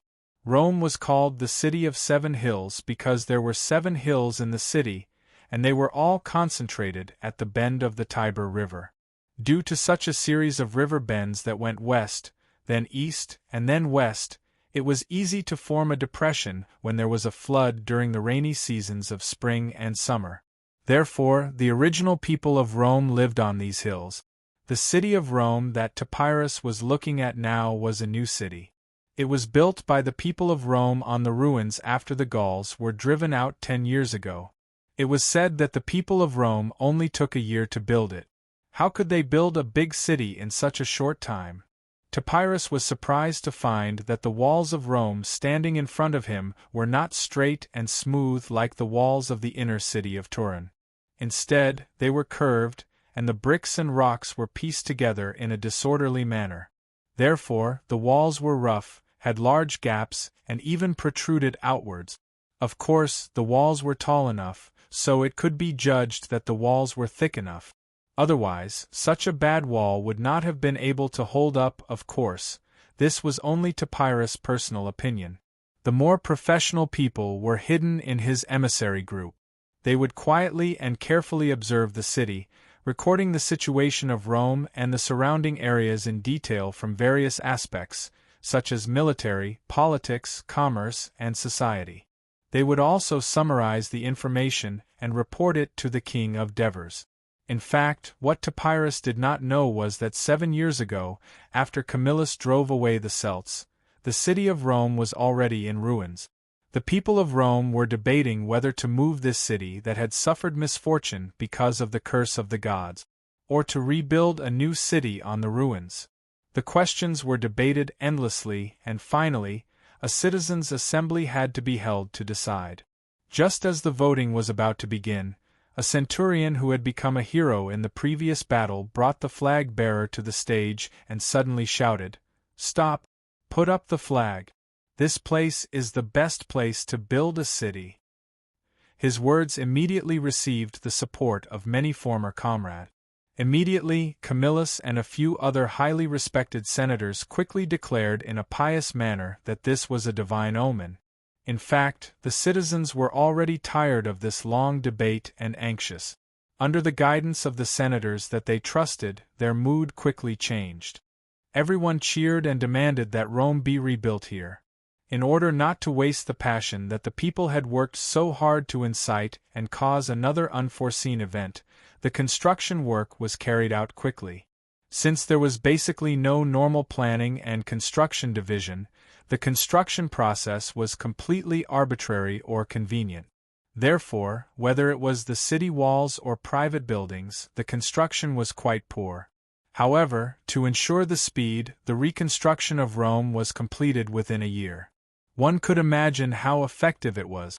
If it were not for the Celts occupying Rome incident that gave the people of Rome a painful memory, coupled with the years of war, the people of Rome would repeatedly repair the city's defenses during the slack seasons to ensure the safety of the people in the urban areas. Otherwise, if Topyrus had come to Rome 5 years ago, he would have seen an even more unsightly state of the city walls. There was already a long queue in front of the western gate of Rome. Topyrus and his entourage only stood in front of the city guards at dusk. The city guard of Rome looked at Topyrus and his entourage standing in front of him in surprise. "Are you messengers from Dionia?" After listening to his entourage's translation, Topyrus calmly said in a loud voice, "Yes, I am under the order of the king of Dionia to come to Rome to discuss important matters." The city guard no longer hesitated. He said to another soldier next to him, "Go and get Minucius." After a while, a young man in full military uniform with a red crown on his helmet walked out of the city. After listening to the city guard's description, he was equally surprised. Dionia was a kingdom as powerful as Carthage. Why did its messengers come to Rome? With this doubt in mind, Minucius walked forward and said in fluent Greek, "I am the chief of the city guard of Rome, Minucius. Are you a messenger from the kingdom of Dionia?" "I am a diplomat from Dionia, Topyrus. I have an important mission for the kingdom to discuss with the Senate of Rome." Topyrus bowed. "Rome welcomes you, noble messengers from the kingdom of Dionia." Minucius smiled and said apologetically, "I am sorry to have kept you waiting." During this time, the citizens of Rome were fighting against the invading Volsci, and another army was sent to quell the rebellion in Tusculum. In order to prevent the enemy from launching a sneak attack, the Senate has stipulated that only the citizens of Rome are allowed to enter and leave the city. Topyrus expressed his understanding. Minucius led them into the city. After entering the city of Rome, Topyrus realized that his previous judgment was correct. Not only were the city walls crooked, but the large and small residences in the city were also the result of the hasty construction of a large city within a year. These residences, which were definitely not planned as a whole, grew wildly like weeds on the ground, making the streets narrow and crooked. Garbage was piled up everywhere, and dirty water flowed on the ground. The air was filled with a strange stench, and one could step on feces and urine if they were not careful. Minucius saw that Topyrus and the others were frowning, and some were even covering their noses. How could he not understand the problem? His face was slightly red as he explained, "More than 10 years ago, the Celts invaded our city. When we drove them away, we discovered that more than half of our city of Rome had been destroyed by them. When we were rebuilding the city, we encountered the betrayal of our allies and the invasion of the enemy. Our main focus was on how to repel the enemy, so we did not have enough time and wealth to rebuild the various districts. We could only let the citizens solve the problems themselves, which is why it has become like this. A few years ago, the Senate made a resolution to widen the roads in each district. However, the war that happened every year made us unable to find the time. During this period, we did not even have enough manpower to transport the garbage in the city." Chapter 667. However, it seemed that the people of Rome had long been accustomed to such a living environment. Pedestrians crowded the narrow streets, and everyone was busy with their own lives. However, the expressions on their faces were somewhat calm. They were neither disgusted by the terrible environment nor worried about the 2 wars that were going on in Rome. This open-minded state of mind was somewhat similar to that of the Turii of the kingdom of Dionia. Minucius led them around a street, and the field of vision in front of them was much wider. They could see a low hill lying in front of them, which was also densely covered with houses. Many people of Rome, dressed in ordinary clothes, walked between the hills with solemn expressions. That is Mount Raventine, one of the 7 hills in the city of Rome. Minucius saw Topyrus looking at it carefully and hurriedly explained, "It is said that Remus, the younger brother of Romulus, one of the 2 founders of Rome, used to live on this hill with his tribe. Now, in the middle of the hill, there is a temple of Diana built by our former king, Servius. Diana is the Latin goddess of the hunt and the protector of the herdsman. King Servius once made a rule: as long as you fear this goddess, regardless of whether you are a citizen of Rome or not, you can come here to worship. If it weren't for the war during this period, you would see Latin tribesmen from the surrounding areas of Rome coming here every day to worship. Mount Raventine would become very lively, but also very noisy." His face was filled with pride, as if Rome is the center of the Latin people. Topyrus nodded politely and did not speak. The group of people followed the road and turned north. The street here was originally spacious, but both sides of the road were full of people of Rome who had set up stalls. All kinds of noisy hawking and bargaining sounds made Topyrus feel a little annoyed as he squeezed forward. However, during the war, the city of Rome was still filled with a strong atmosphere of life, which surprised them very much. "Is that the arena?" An entourage pointed to the front left and asked. Through the gaps in the crowd, they could see a huge circular building standing in front of the emissary group on the left. The shape of the building was too familiar to the emissary group. "Yes, this is our Rome's Colosseum," Minucius said loudly. "We, the people of Rome, often hold sports competitions here. There is also the most popular gladiatorial competition." Upon hearing this, a look of disgust appeared on Topyrus' face because he had already learned about the gladiatorial competition that Minucius mentioned from the Turii library. It was a competition where prisoners of war or slaves of Rome fought in the arena with crude weapons, using their blood and screams in exchange for the joy of the people of Rome watching the competition. Topyrus, who was born a slave, believed that this wasn't a competition, but a barbaric, backward, and bloody game. As they passed by the arena, the emissaries heard shouts coming from inside. One of the entourage pretended to be curious and asked, "Is there a gladiator competition going on in the arena?" Minucius shook his head and said, "Intentionally or unintentionally, there is a military training for the underage citizens of Rome. Although most of the young and middle-aged citizens of Rome have gone out to fight, once the enemy attacks, we can still summon the citizens of Rome from the surrounding colonies to come to our rescue. We don't have to worry about the safety of Rome at all. However, the people of Rome are used to holding shields and spears from a young age. Only when they grow up can they face the enemy bravely and have the ability to kill the enemy. They also need to be familiar with the formations and tactics of Rome from a young age. When the city needs them to join the battle, they can quickly integrate into the army. So, the people of Rome are not afraid of any strong enemies. Upon hearing this, Topyrus was shocked. This practice was very similar to the military training of children in Dionia from a young age. His eyes met with an entourage behind him. That person was an official sent by the Ministry of Military Affairs. He believed that he had a deeper feeling about this. However, what the emissaries of Dionia did not know was that it had always been a tradition of Rome to let the children of Rome receive military training from a young age.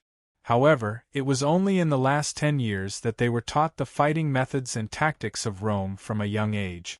10 years ago, Rome suffered a crushing defeat at the hands of the Gauls on the banks of the Aria River. In the end, the Gauls occupied their homeland. This painful lesson made the people of Rome realize the shortcomings of their fighting method.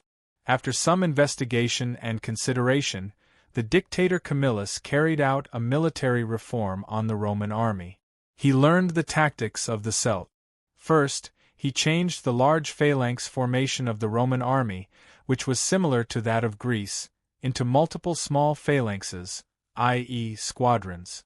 Each legion had 50 squadrons, and they could attack separately. This gave the previously bloated and clumsy Roman legion more flexibility and mobility. Secondly, he changed the principle of the allocation of soldiers in the legion. In the past, the military tradition was that the rich and well-equipped citizens were in the front row, and the poorer citizens were in the back row. Now, the formation was based on age and level of training. The first row was for the young, the second row was for the strong soldiers, and the third row was for the veterans with rich combat experience. Thirdly, he improved the weapons of the soldiers for offense and defense. Iron helmets replaced leather helmets, leather shields replaced wooden shields, iron spearheads replaced bronze spearheads, and leather breastplates were mostly replaced by chainmail. Of course, Carthage's assistance played a big role in this. He allowed many poor soldiers to use the standard equipment distributed by the Senate, thus expanding the source of soldiers. Of course, they had to return the equipment after the war. Fourthly, he emphasized the need to build a strong and comfortable camp when going out to fight. Although the traditional military tactics of Rome had been implemented for hundreds of years, the people of Rome, who had been growing up in battles, soon began to implement this kind of military reform once they found that it was beneficial for them to fight. From adult citizens to children, almost all of them seized all the spare time to train, in order to familiarize themselves with the new equipment and tactics as soon as possible. And it had already begun to produce obvious results. Over the years, Rome had almost always maintained a complete victory in the battles against the surrounding forces. Due to the attention paid by the Devers, the Ministry of Military Affairs of Dionia also learned about the current military system in Rome. They were surprised to find that the military reform of Rome was very similar to the military tactics of Dionia's heavy infantry. They all thought that the people of Rome must have secretly learned the tactics of Dionia. This time, one of the purposes of sending officials to the emissary delegation was to see the Roman army with their own eyes. After passing the arena and heading north, the situation in the neighborhood changed again. Not only was the road really wide, but there was also less garbage. Even the houses had become more luxurious. Although there were still simple and crude houses mixed in, the arrangement of the houses was still somewhat disorderly, but the number of large houses with red bricks and white walls was clearly increasing, especially on the two not too tall hills not far from the north and south sides of the road. There were even more of such houses. An official of the emissary delegation from the Ministry of Household Registration of Dionia pretended to be curious and asked, "Is this the rich district?" Minucius understood what he meant. Before this, it was the slums with a bad environment and a good environment, but now it was the rich district with a good environment and good houses. Was the gap between the poor and the rich in Rome so obvious? He replied wittily, "Every city has its poor and rich, and conflicts between the poor and the rich are inevitable. This is inevitable, and it is the same for Rome. But the difference is that the people of Rome may quarrel with each other, but once the citizens' assembly passes a resolution, we will work together to complete it." At this point, he looked at the hills on both sides of the road, and said with a serious expression, "Not all the people living on these two hills are rich, but most of them are the earliest founders of Rome and the early citizen clans. They have contributed more to the city, and now they are also a group of people who are willing to sacrifice more for the city." Minucius pointed to the hill on the left and said, "This is Mount Partini. The founder of Rome, our first king, Romulus, lived on this hill from the beginning with his people." Then he pointed to the hill on the right and said, "This is Mount Sirio. 200 years ago, it was once the center of the Latin people. Alba Longa was defeated by Rome. Its residents were not captured, but were invited to move to this hill and become citizens of Rome." Topyrus keenly sensed the pride in Minucius' words, so he asked subconsciously, "May I ask where you live?" Minucius seemed to point to the Mount Partini on the left casually, but in fact, he did not tell the people of Dionia his full name, Minucius Cornelius Scipio. Cornelius was the name of a clan in Rome. This was the aristocracy of Rome, the aristocracy of the aristocracy, the aristocracy of the aristocracy. Topyrus obviously felt this as well. This smiling young man who spoke fluent Greek and used elegant words inadvertently exuded the aura of an aristocrat. In the kingdom of Dionia, of course, there were some aristocrats who joined Dionia when it conquered neighboring city-states. Some even retained part of their land and wealth, and some even entered the Senate. However, under the strict control of the king of Devers and the Diolian law, they did not have much power. Moreover, the kingdom basically treated nobles and commoners equally, old citizens and new citizens equally. Therefore, people like Topyrus who were born as slaves could also obtain wealth and power through their own efforts. Chapter 668. Topyrus coughed lightly and said, "I have long heard that Rome is a powerful city-state with a long history and unique culture. Today I have seen it with my own eyes. The city of 7 hills is indeed as unique and magical as the rumors say." After hearing Topyrus' praise, Minucius smiled sincerely and said, "No matter how magical Rome is, it cannot be compared to Dionia. I heard that Dionia has only been founded for a little more than 10 years, but you have defeated your enemies again and again, becoming the most powerful kingdom in southern Italy. You have really received the blessing of Mars." Mars? Oh, Mars is the god of war of the people of Rome. No, the reason why Dionia can be where it is today is because of the full blessing of the great Greek god, Hades, because our king is his descendant, Topyrus said with a pious expression. His piety came from the bottom of his heart, because he was declared free by the king of Devers in front of the temple of Hades, amidst the song of Hades. The blessing that Hades gave to the slaves was well known in the kingdom of Dionia. The slaves and the people of Dionia who were born as slaves respected this Hades wholeheartedly. Minucius smiled awkwardly and pointed to the front. That hill in front is Mount Escuri. The earliest citizens of Rome, the Sabines, lived on it, Minucius explained as he led them to the Escuri hill, where they saw an archway that spanned both sides of the road. "This is?" An official from the Ministry of Military Affairs pointed at it excitedly. "This is the Arc of Triumph," Minucius also introduced excitedly. "Rome will hold a triumphal ceremony for the generals who have won a major war for Rome. They will drive a chariot with 4 horses and lead the army into Rome. They will pass through the Arc of Triumph, and go to the square to receive the cheers of the people of Rome and the commendation of the Senate. This is the greatest glory that every citizen of Rome yearns for. Minucius looked up at the Arc of Triumph with a look of longing. The official from the Ministry of Military Affairs of Dionia and the rest of the emissary group looked at each other with indescribable surprise in their eyes. Dionia and Rome had a lot of similarities in military systems. Looking at the mottled and old marble arch, it was at least a few decades old. Who was learning from whom this time? Minucius led the Dionia emissary group to the left and passed through the Arc of Triumph. After walking for a while, a square appeared in front of them. Topyrus furrowed his brows again. The square looked quite big, but there were many houses around it. Some even broke into the square, so it did not look like a square at all.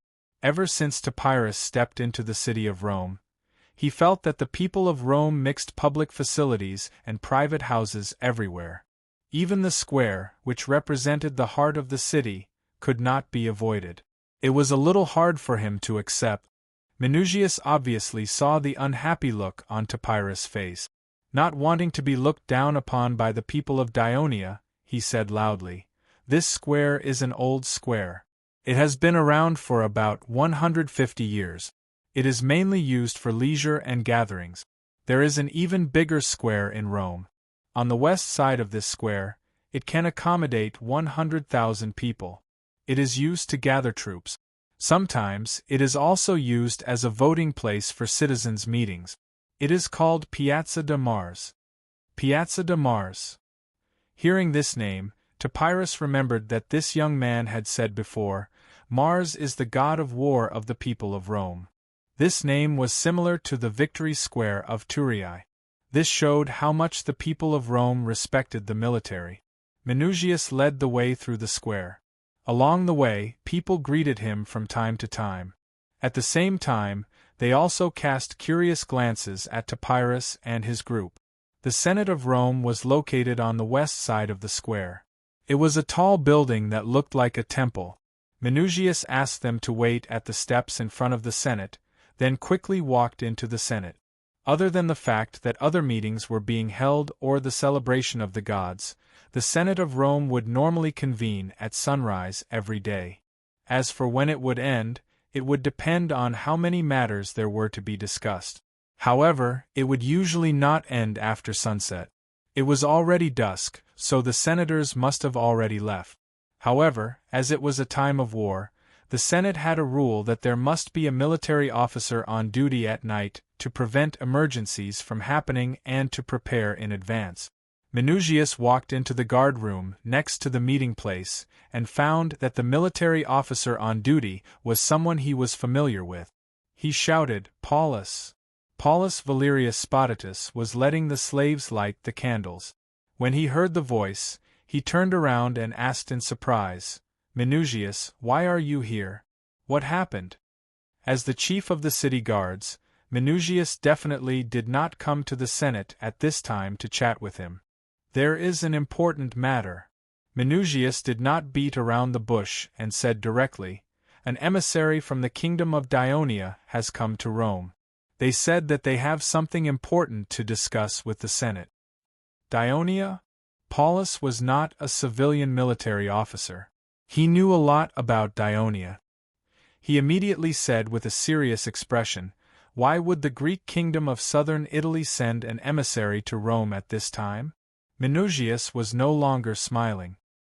He said solemnly, "On the way here, I tried to ask them why they came, but every time, the emissary avoided my question. Clearly, they are not here to establish a friendly relationship with us." Paulus fell into deep thought. After a while, he raised his eyebrows and said with uncertainty, "A few days ago, Carthage's people warned us that Wolsey's emissary is suspected to have gone to Thurii. Could it be that they are here for Wolsey?" Minucius was shocked. "Dionia wants to protect Wolsey? We can't make a rash judgment. Minucius, bring them to a place to stay first. I will now inform Pantius and the other senators to urgently discuss countermeasures. After all, Dionia is no weaker than Carthage.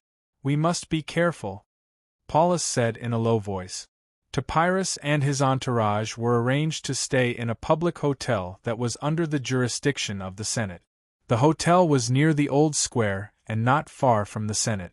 The emissaries originally wanted to take a walk around the city of Rome after dinner. However, before leaving, Minucius warned them that it was best not to go out at night. This was because during the war, the city had to implement a curfew at night to prevent chaos. It would not be good if they were caught by the Rome patrol and caused a misunderstanding. Topyrus sensed the young man's sudden wariness towards them. After dinner, Topyrus and some of his entourage went up to the roof of the hotel. Night had fallen on the city, but the noise did not disperse. The laughter of the people of Rome, the crying of children, the fighting of men, the whistling of the patrol, the barking of the dogs. Even though this was the center of Rome, these sounds still gathered from all directions. This was truly a messy but vibrant city. Topyrus thought to himself, "That's probably Capitoline Hill," an official from the Ministry of Military Affairs said softly as he looked towards the west of the Senate. Under the cover of the night, only the silhouette of a hill in the distance could be vaguely seen. Although Minucius did not mention this hill, Topyrus knew how important it was to Rome because it was regarded as the abode of the gods by the people of Rome. Most of the temples of Jupiter and other gods revered by the people of Rome were on that hill. That was where the Acropolis of Rome was located. That was why the people of Rome still held on to Capitoline Hill after the Celts occupied Rome. They actually held on for several months until victory came. This showed how steep the hill was.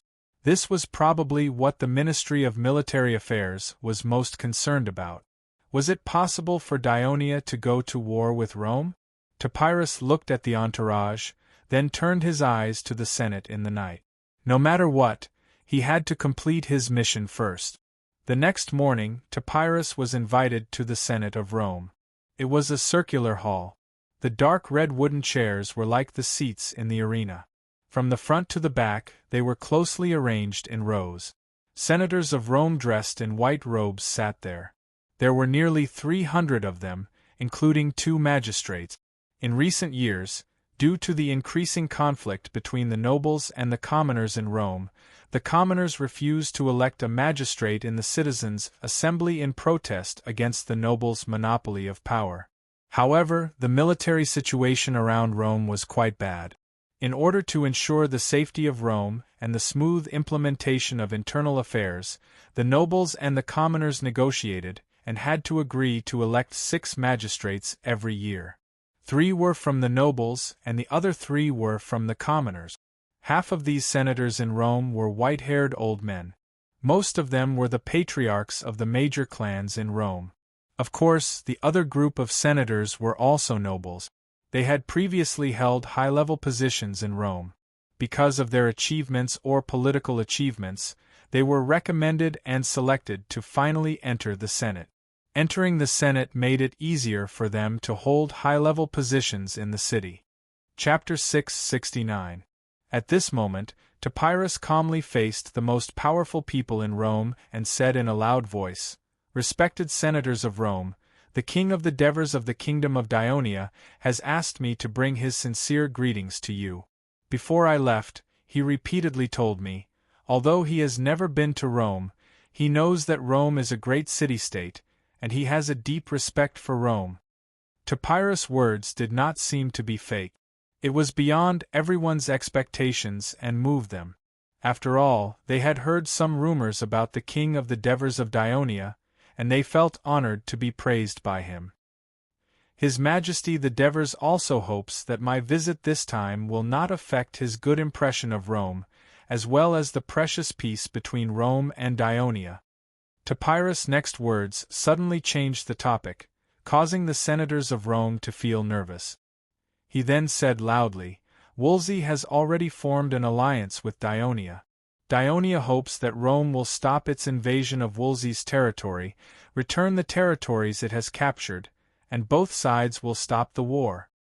As soon as Topyrus' words fell, there was an uproar in the venue.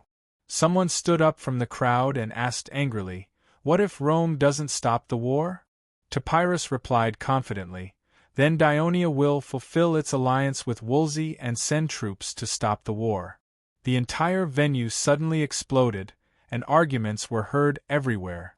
The person who spoke earlier asked angrily, "You Dionia are far away in southern Italy. What right do you have to interfere in the affairs of Rome?" Topyrus replied calmly, "Dionia has no intention of interfering with Rome. We are just fulfilling our obligations as allies. Don't you Dionysians know that it was the Walshes who invaded our alliance first, and that's why we fought back? The Walshes should be punished." Another person yelled, "That's right. Rome acts according to the covenant, and so do we," Topyrus replied unhurriedly. "People of Dionia, don't think that you can come to Rome just because you've occupied southern Italy. If you dare to send your troops to this land, we, the warriors of Rome, will let you taste the true pain of war." Another man shouted angrily, and some other senators echoed. "Dionia has no intention of showing off its military might, but it's not afraid of any strong enemy either. The forces that we've defeated in the past are proof of that." The commotion in the Senate seemed to be expanding. At this time, Paulus, who was sitting in the front row, stood up and shouted, "Ambassador of Dionia, please return to the hotel first. We will inform you after we have discussed and made a decision." Topyrus nodded in agreement. "At the same time," he reminded, "I hope you can make a decision as soon as possible. Any delay will cause more casualties to the Wolsey and the soldiers of Rome. This is not what you want, and it's not what His Majesty wants to see either." Topyrus' seemingly kind words contained a hidden threat to Rome, which caused the elders to scold him even more. However, he resolutely walked out of the venue with his head held high. Paulus walked to the center of the hall and said loudly, "Dear elders and newcomers, please be quiet.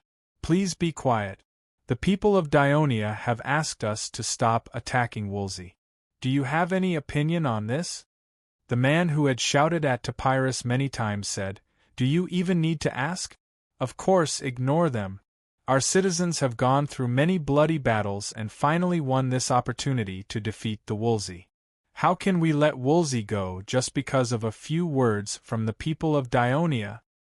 "Pantius, it's easy for you to say that. Dionia has rarely had diplomatic contact with Rome. I'm afraid you don't know much about it. Although this kingdom has only been established for more than 10 years, it has already occupied the entire southern part of Italy. Even the powerful Simonians were defeated by it and had no choice but to become its ally. Even the people of Carthage are afraid of it and took the initiative to renew the agreement with it. Although we have now escaped from the embarrassment of being defeated by the Celts, and our strength has been restored, we are even stronger than before. However, compared to Dionia, it is like a goat facing a bull. The difference in strength is too great. If Dionia intervenes in the affairs of this region, it will be a big problem for Rome." Someone at the back of the hall stood up and said seriously. The person who said this was Fabius Ambustus, a respected senator known for his strong patriotism. "Of course, I don't know as much about Dionia as you nobles do, but I will never back down because I am afraid of Dionia's strength. Do not forget that the Roman plebeians need more land to lift them out of poverty and to ease their conflict with us if we stop fighting the Volsci and return to the lands we have conquered. If we stop the war against the Wolsey and return to the occupied land, then our promise to the civilians to distribute the land in the newly occupied Wolsey town will not be fulfilled. Unless you nobles agree to give them a large amount of public land in the city, otherwise you will see." Pentius Scamilius looked around coldly and said loudly, "The anger of the commoners will erupt again." The noise in the hall suddenly became much quieter. Fabius Ambustus's face was a little pale. At this time, Paulus said, "Hey, Pantius, don't get too worked up. The people sitting in this hall, whether they are nobles or civilians, love Rome no less than you do, especially the respectable Ambustus. In the Battle of Cremery nearly 100 years ago, almost all of his 306 people were sacrificed to resist the attack of thousands of Vikings on Rome. 10 years ago, after the defeat of the Arian War, the Celtic army approached Rome, and the whole city was in a panic. Ambustus decided to go to the Celtic camp on the north bank of the Tiber River to persuade the Celtic king, Brennus. Although he failed in the end, his courage was still admired by the people. This is not inferior to your brave action of sneaking into the Capitoline Mountains, surrounded by the Celts, to retrieve the appointment of Camillus as dictator. When Paulus said this, Ambustus's face lit up. The other senators also began to agree, and began to criticize Pantius for being unreasonable to his elders. Although Pantius did not speak, there was still a little bit of unwillingness on his face. In fact, Paulus was not in the mood to care about the mood of his fellow military and political officials. He looked at the front row of the hall, where an old man was sitting. He had white hair, dry skin, and a stooped body. Therefore, when he sat on the white ivory chair, there was still a lot of empty space. However, the senators of the Senate did not look down on him because of this.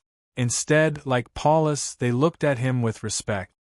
He was Lucius Valerius Potitus, who had served as the consul of Rome many times.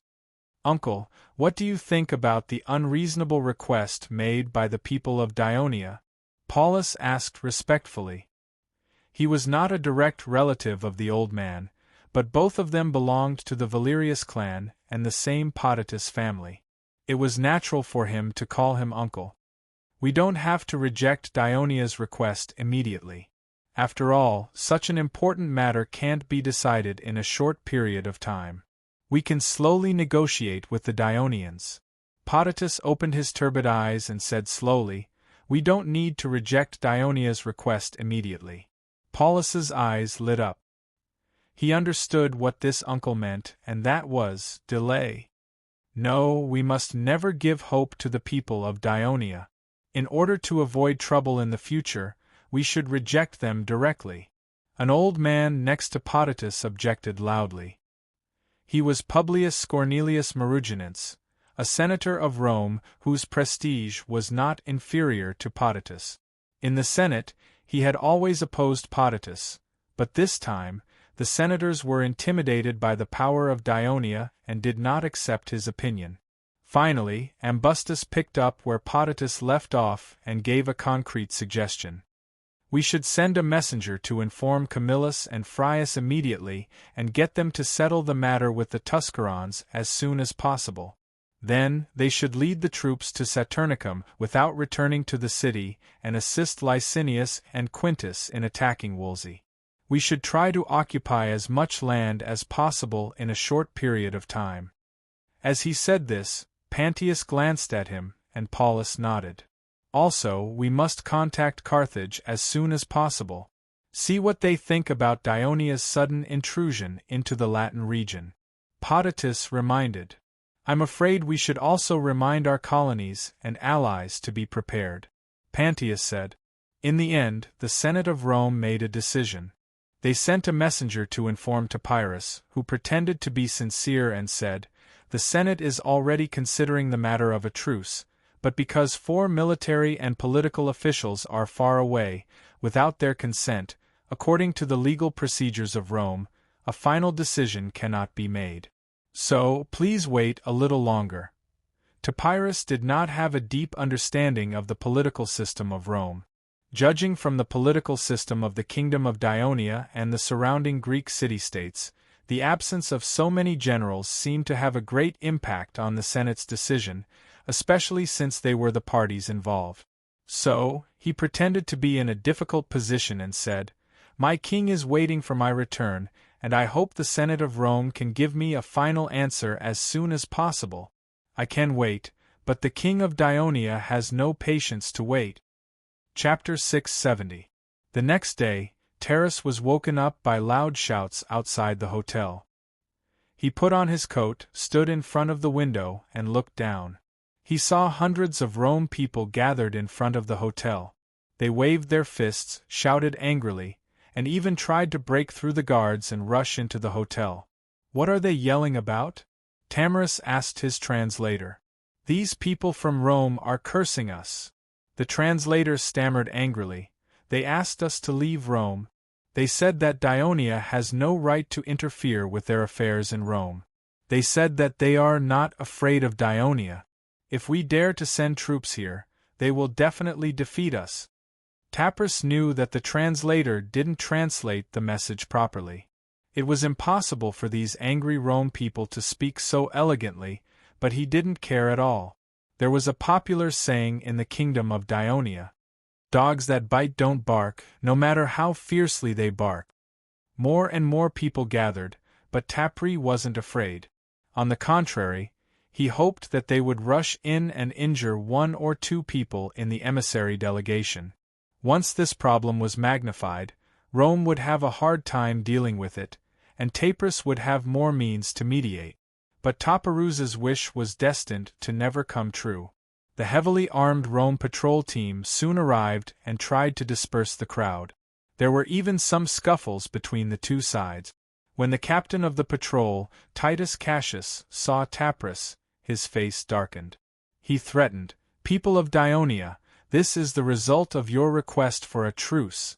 The citizens of Rome who lost their land because of the truce will vent their anger on you. I'm afraid this is just the beginning, and I can't guarantee that every patrol will arrive in time." After listening to the translator's translation, Tamarus pointed at the people of Rome who were shouting angrily and unwilling to leave and sneered. "Is that so? Why are they cursing now? Damn nobles, we will never allow you to use this matter to cancel the promise of giving us land and turn it into public land." Cassius was speechless. He did not care that the envoy of Dionia was right in front of him. He cursed angrily, "Damn commoners!" Then, with an ashen face, he warned the emissary group, "In view of the anger of the civilians in Rome towards you, I hope that you will stay in the hotel for the next few days and not go out. Otherwise, if something happens, it will not be our responsibility." That being said, before Cassius left, he stationed more soldiers in front of the hotel to protect them. Aristocrats and civilians. Tamarus looked at Cassius back as he left, deep in thought. It was very easy for Rome to inform Carthage about the Dionia emissary group. Since the two sides established a closer military alliance 2 years ago, there was a special envoy of Carthage stationed in the city of Rome. On the one hand, he was responsible for contacting the Senate of Rome and dispatching aid to Rome. On the other hand, he was responsible for strengthening the trade between Carthage and Rome and monopolizing the sales of certain goods. It was precisely because of the full support of Carthage that Rome had always maintained an absolute advantage in the battle against the surrounding forces. Not only did they quickly recover their strength, but the speed of their expansion was also far faster than during this period in Cassius' previous life. When the envoy of Carthage, Archidgar, learned of the arrival of the Dionia emissary group from Rome's military governor, Paulus, he could not help but be shocked. The first thing that came to his mind was that 2 years ago, the people of Dionia had destroyed the Sycyr's Tannic tribe, which was secretly supported by Carthage, in Sicily. Could it be that they were now targeting Rome, which was supported by Carthage, in the north of Italy? Paulus saw that Archidgar was deep in thought, so he asked softly, "Now the people of Dionia are pressing us for a reply. We want to know what is Carthage's suggestion on this? Don't reply for the time being. I will immediately send someone to report to the Senate of Carthage." Archidgar said cautiously, "Dear Lord Archidgar." Paulus took a small step forward, slightly lowered his head, and asked in a respectful manner, if the final result between Rome and Dionia is not a good one, resulting in a conflict, will Carthage support Rome?" Archidgar's eyes immediately swept over to Paulus. As a member of Hanno's faction, he knew Hanno's conservative style very well, so he said cautiously, "This is a very important question. I can't answer it. The decision must be made by the Senate of Carthage. Carthage and Dionia have been friends for more than 10 years, and they have just renewed the friendship agreement. It is difficult for him to make this decision. But Arkidgar showed a hint of fierceness. As far as I am concerned, I am willing to support Rome and teach the arrogant people of Dionia a good lesson. When the messenger from Rome rushed to inform Camillus, Camillus was already on his way back to Rome with his army. When the Tusculonians learned that Rome had led an army to attack them, they did not resist. Instead, they opened their gates to welcome them, showing to Rome that they had no intention of rebelling. The generous Camillus recognized the loyalty of the Tusculonians, so he did not let the army enter the city. Instead, he waited for the leaders of the Tusculonians to swear to God and make a promise before he led the army back. On the way back, Camillus was stunned when he received the news from the messenger. Although he was already a famous and ever-victorious general of Rome in central Italy, he did not know much about Dionia. He only knew that this kingdom occupied the entire southern part of Italy and was very powerful. The rise of Dionia was too short, and Rome had been in turmoil for more than 10 years. Camillus had spent most of his time on the battlefield, so he did not have the spare time to study the kingdom of Dionia in the south. Another civilian military officer, Frias, knew even less about Dionia, but the young and energetic him said with dissatisfaction, "The Senate is too cautious. They should directly reject the unreasonable request of this Dionia messenger. If Dionia really dares to send an army to Latin, we will completely defeat it and let this kingdom know the power of Rome. Such an important matter will be decided by the Senate, so let's not worry too much about it." Camillus warned him, "What we need to worry about now is how to attack the Volsci." Hearing this, Frias did not dare to make any more comment. The last time he failed in battle, if not for Camillus's rescue, he would not have escaped the Senate's accusations. Yet, Camillus still disregarded the past and chose him to be his assistant for this expedition. This made him completely angry with Camillus. After a while, Frias said, "All right, we will obey the order and lead the army directly to Saturnicum. But before we change the route of march, we must first inform the soldiers so that they will not protest again." After he finished speaking, he saw that Camillus did not reply. He was holding his chin, deep in thought. "Camillus! Camillus!" Frias called out repeatedly. Camillus came back to his senses. His eyes were bright, and he said in a deep voice, "No, we should not go to Saturnicum. We should go to Antium." Frias was stunned. "Why? Now Quintus and Licinius are leading the army to besiege Saturnicum, and Volsci has also mobilized troops in an attempt to defend it. Even if we rush there, it will be difficult to break through Saturnicum in a short period of time. But the Senate hopes that we can occupy more Volsci land as soon as possible. Antium is far from Saturnicum, and it is at the rear. I'm afraid that they will be unprepared. If we attack it, we will have a high chance of success." Frias' eyes lit up. "Just like how we saved Priscilla?" "Yes." Camillus nodded confidently. Just 4 days before Camillus led his army to invade Volsci's territory, Dionia's envoy, Chaereas, took a boat from Poseidon and entered the city of Naples. Then he headed east into the Samni Mountains and came to the central town of Cautini, one of the 4 major Samni races, Cautini.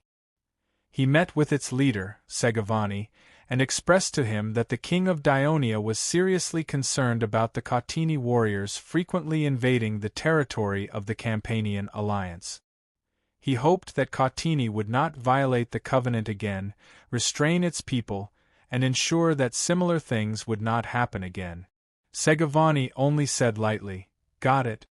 Then, with an unfriendly expression, he proposed that he could agree to Dionia's conditions, but Dionia could no longer interact with Quinduk, the leader of Nazara, a town in the south of Cautini, nor could they send the priests of Hades into their territory.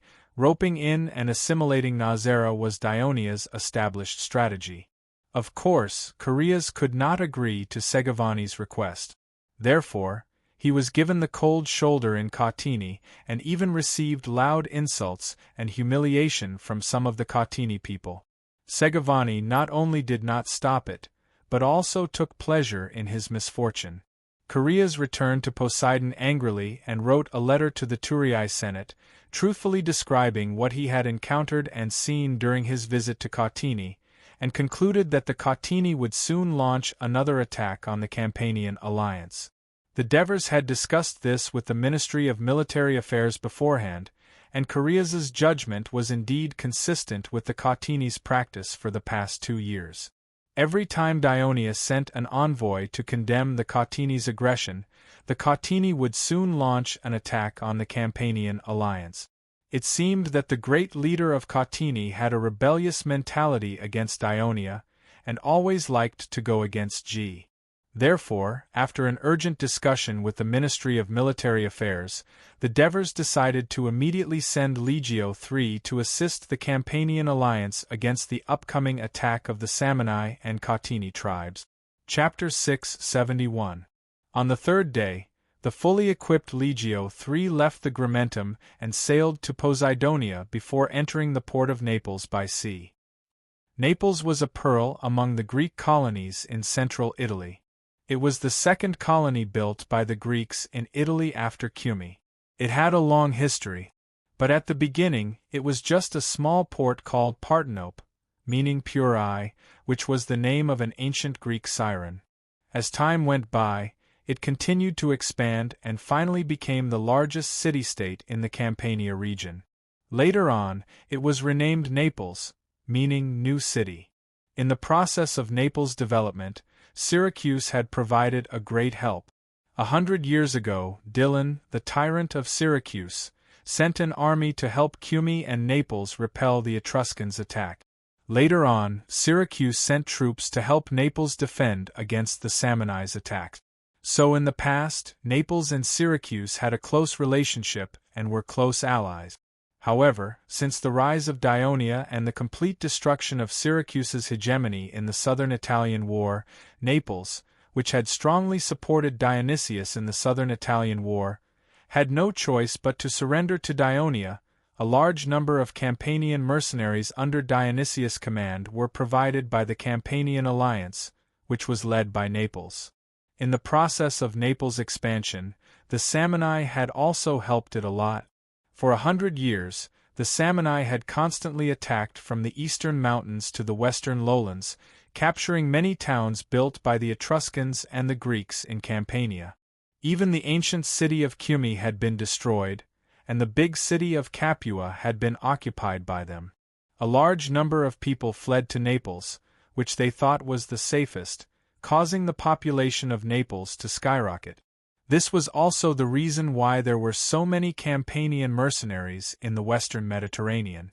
Under the constant attacks of the ferocious Simonians, the Campania alliance, which was initially formed to defend the natives and protect the safety of the city-state, was only left with a few towns along the coast.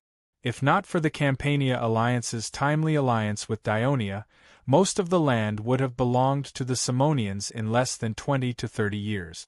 On this day, the Neapolitans, who had been notified beforehand, had specially cleared half of the port to allow nearly 1,000 passenger ships from Dionia to dock.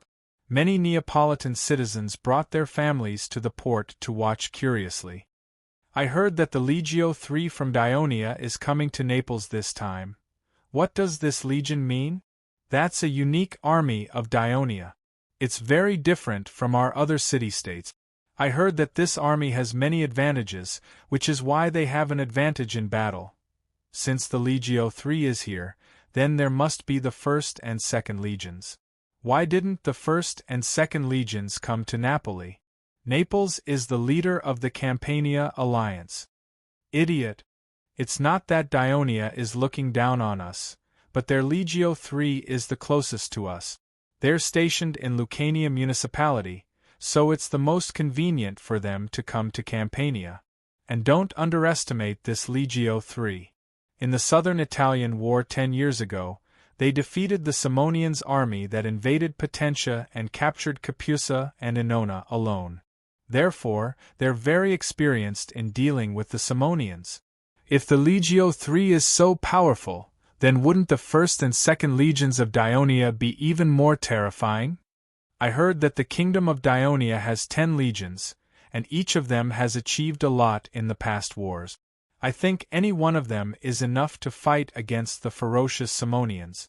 10 legions? My God, Apollo above, how many soldiers does Dionia have? Therefore, the alliance between the Campania alliance and the kingdom of Dionia is very correct. With the help of Dionia, we will no longer be afraid of the wolf-like Simonians. Look, look, the Dionia soldiers have begun to come ashore. Hey, why is the armor on their shoulders black? I know that. Dionia regards Hades as their kingdom's protector and worships black. It's said that their king is a descendant of Hades. Speaking of Hades, a temple of Pluto has been built in our city last year. It's said that the priests are sent from Turin. They are very hospitable to the people who come to worship. Not only do they take the initiative to answer all kinds of questions, but they also treat the believers for free and provide some useful help. I've just been there once a few days ago. I just went there once a few days ago. A priest with some status spent a lot of time listening to me talk about my troubles and enlightening me. So, the other temples can't be compared to the Temple of Hades at all. No wonder this god is so popular in southern Italy. I heard that even the Samanese in Nazara have begun to worship him. Is it really that good? Then I'll go to the Temple of Hades tomorrow to worship. Stop talking. Look, the Dionia soldiers have begun to line up. Wow. They're really fast, and there's almost no soldiers talking at all.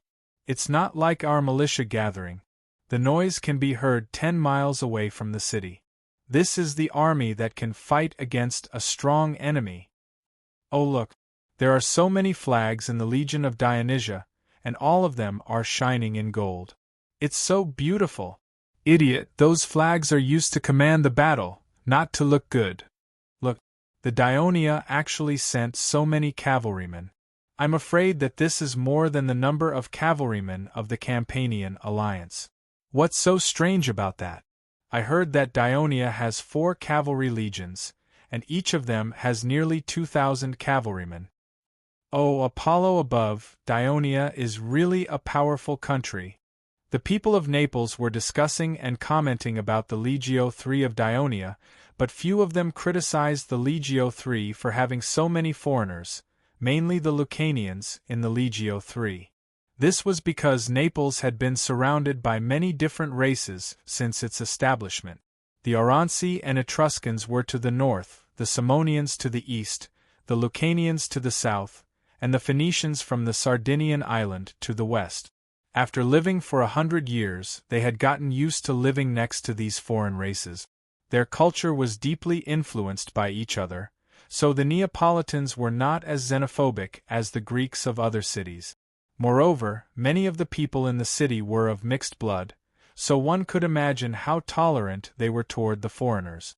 When the army of the Kingdom of Dionia set foot on the territory of the Campanian alliance for the first time, the Legio III immediately won the cheers of the surrounding Neapolitan people with their strict discipline and mighty military demeanor.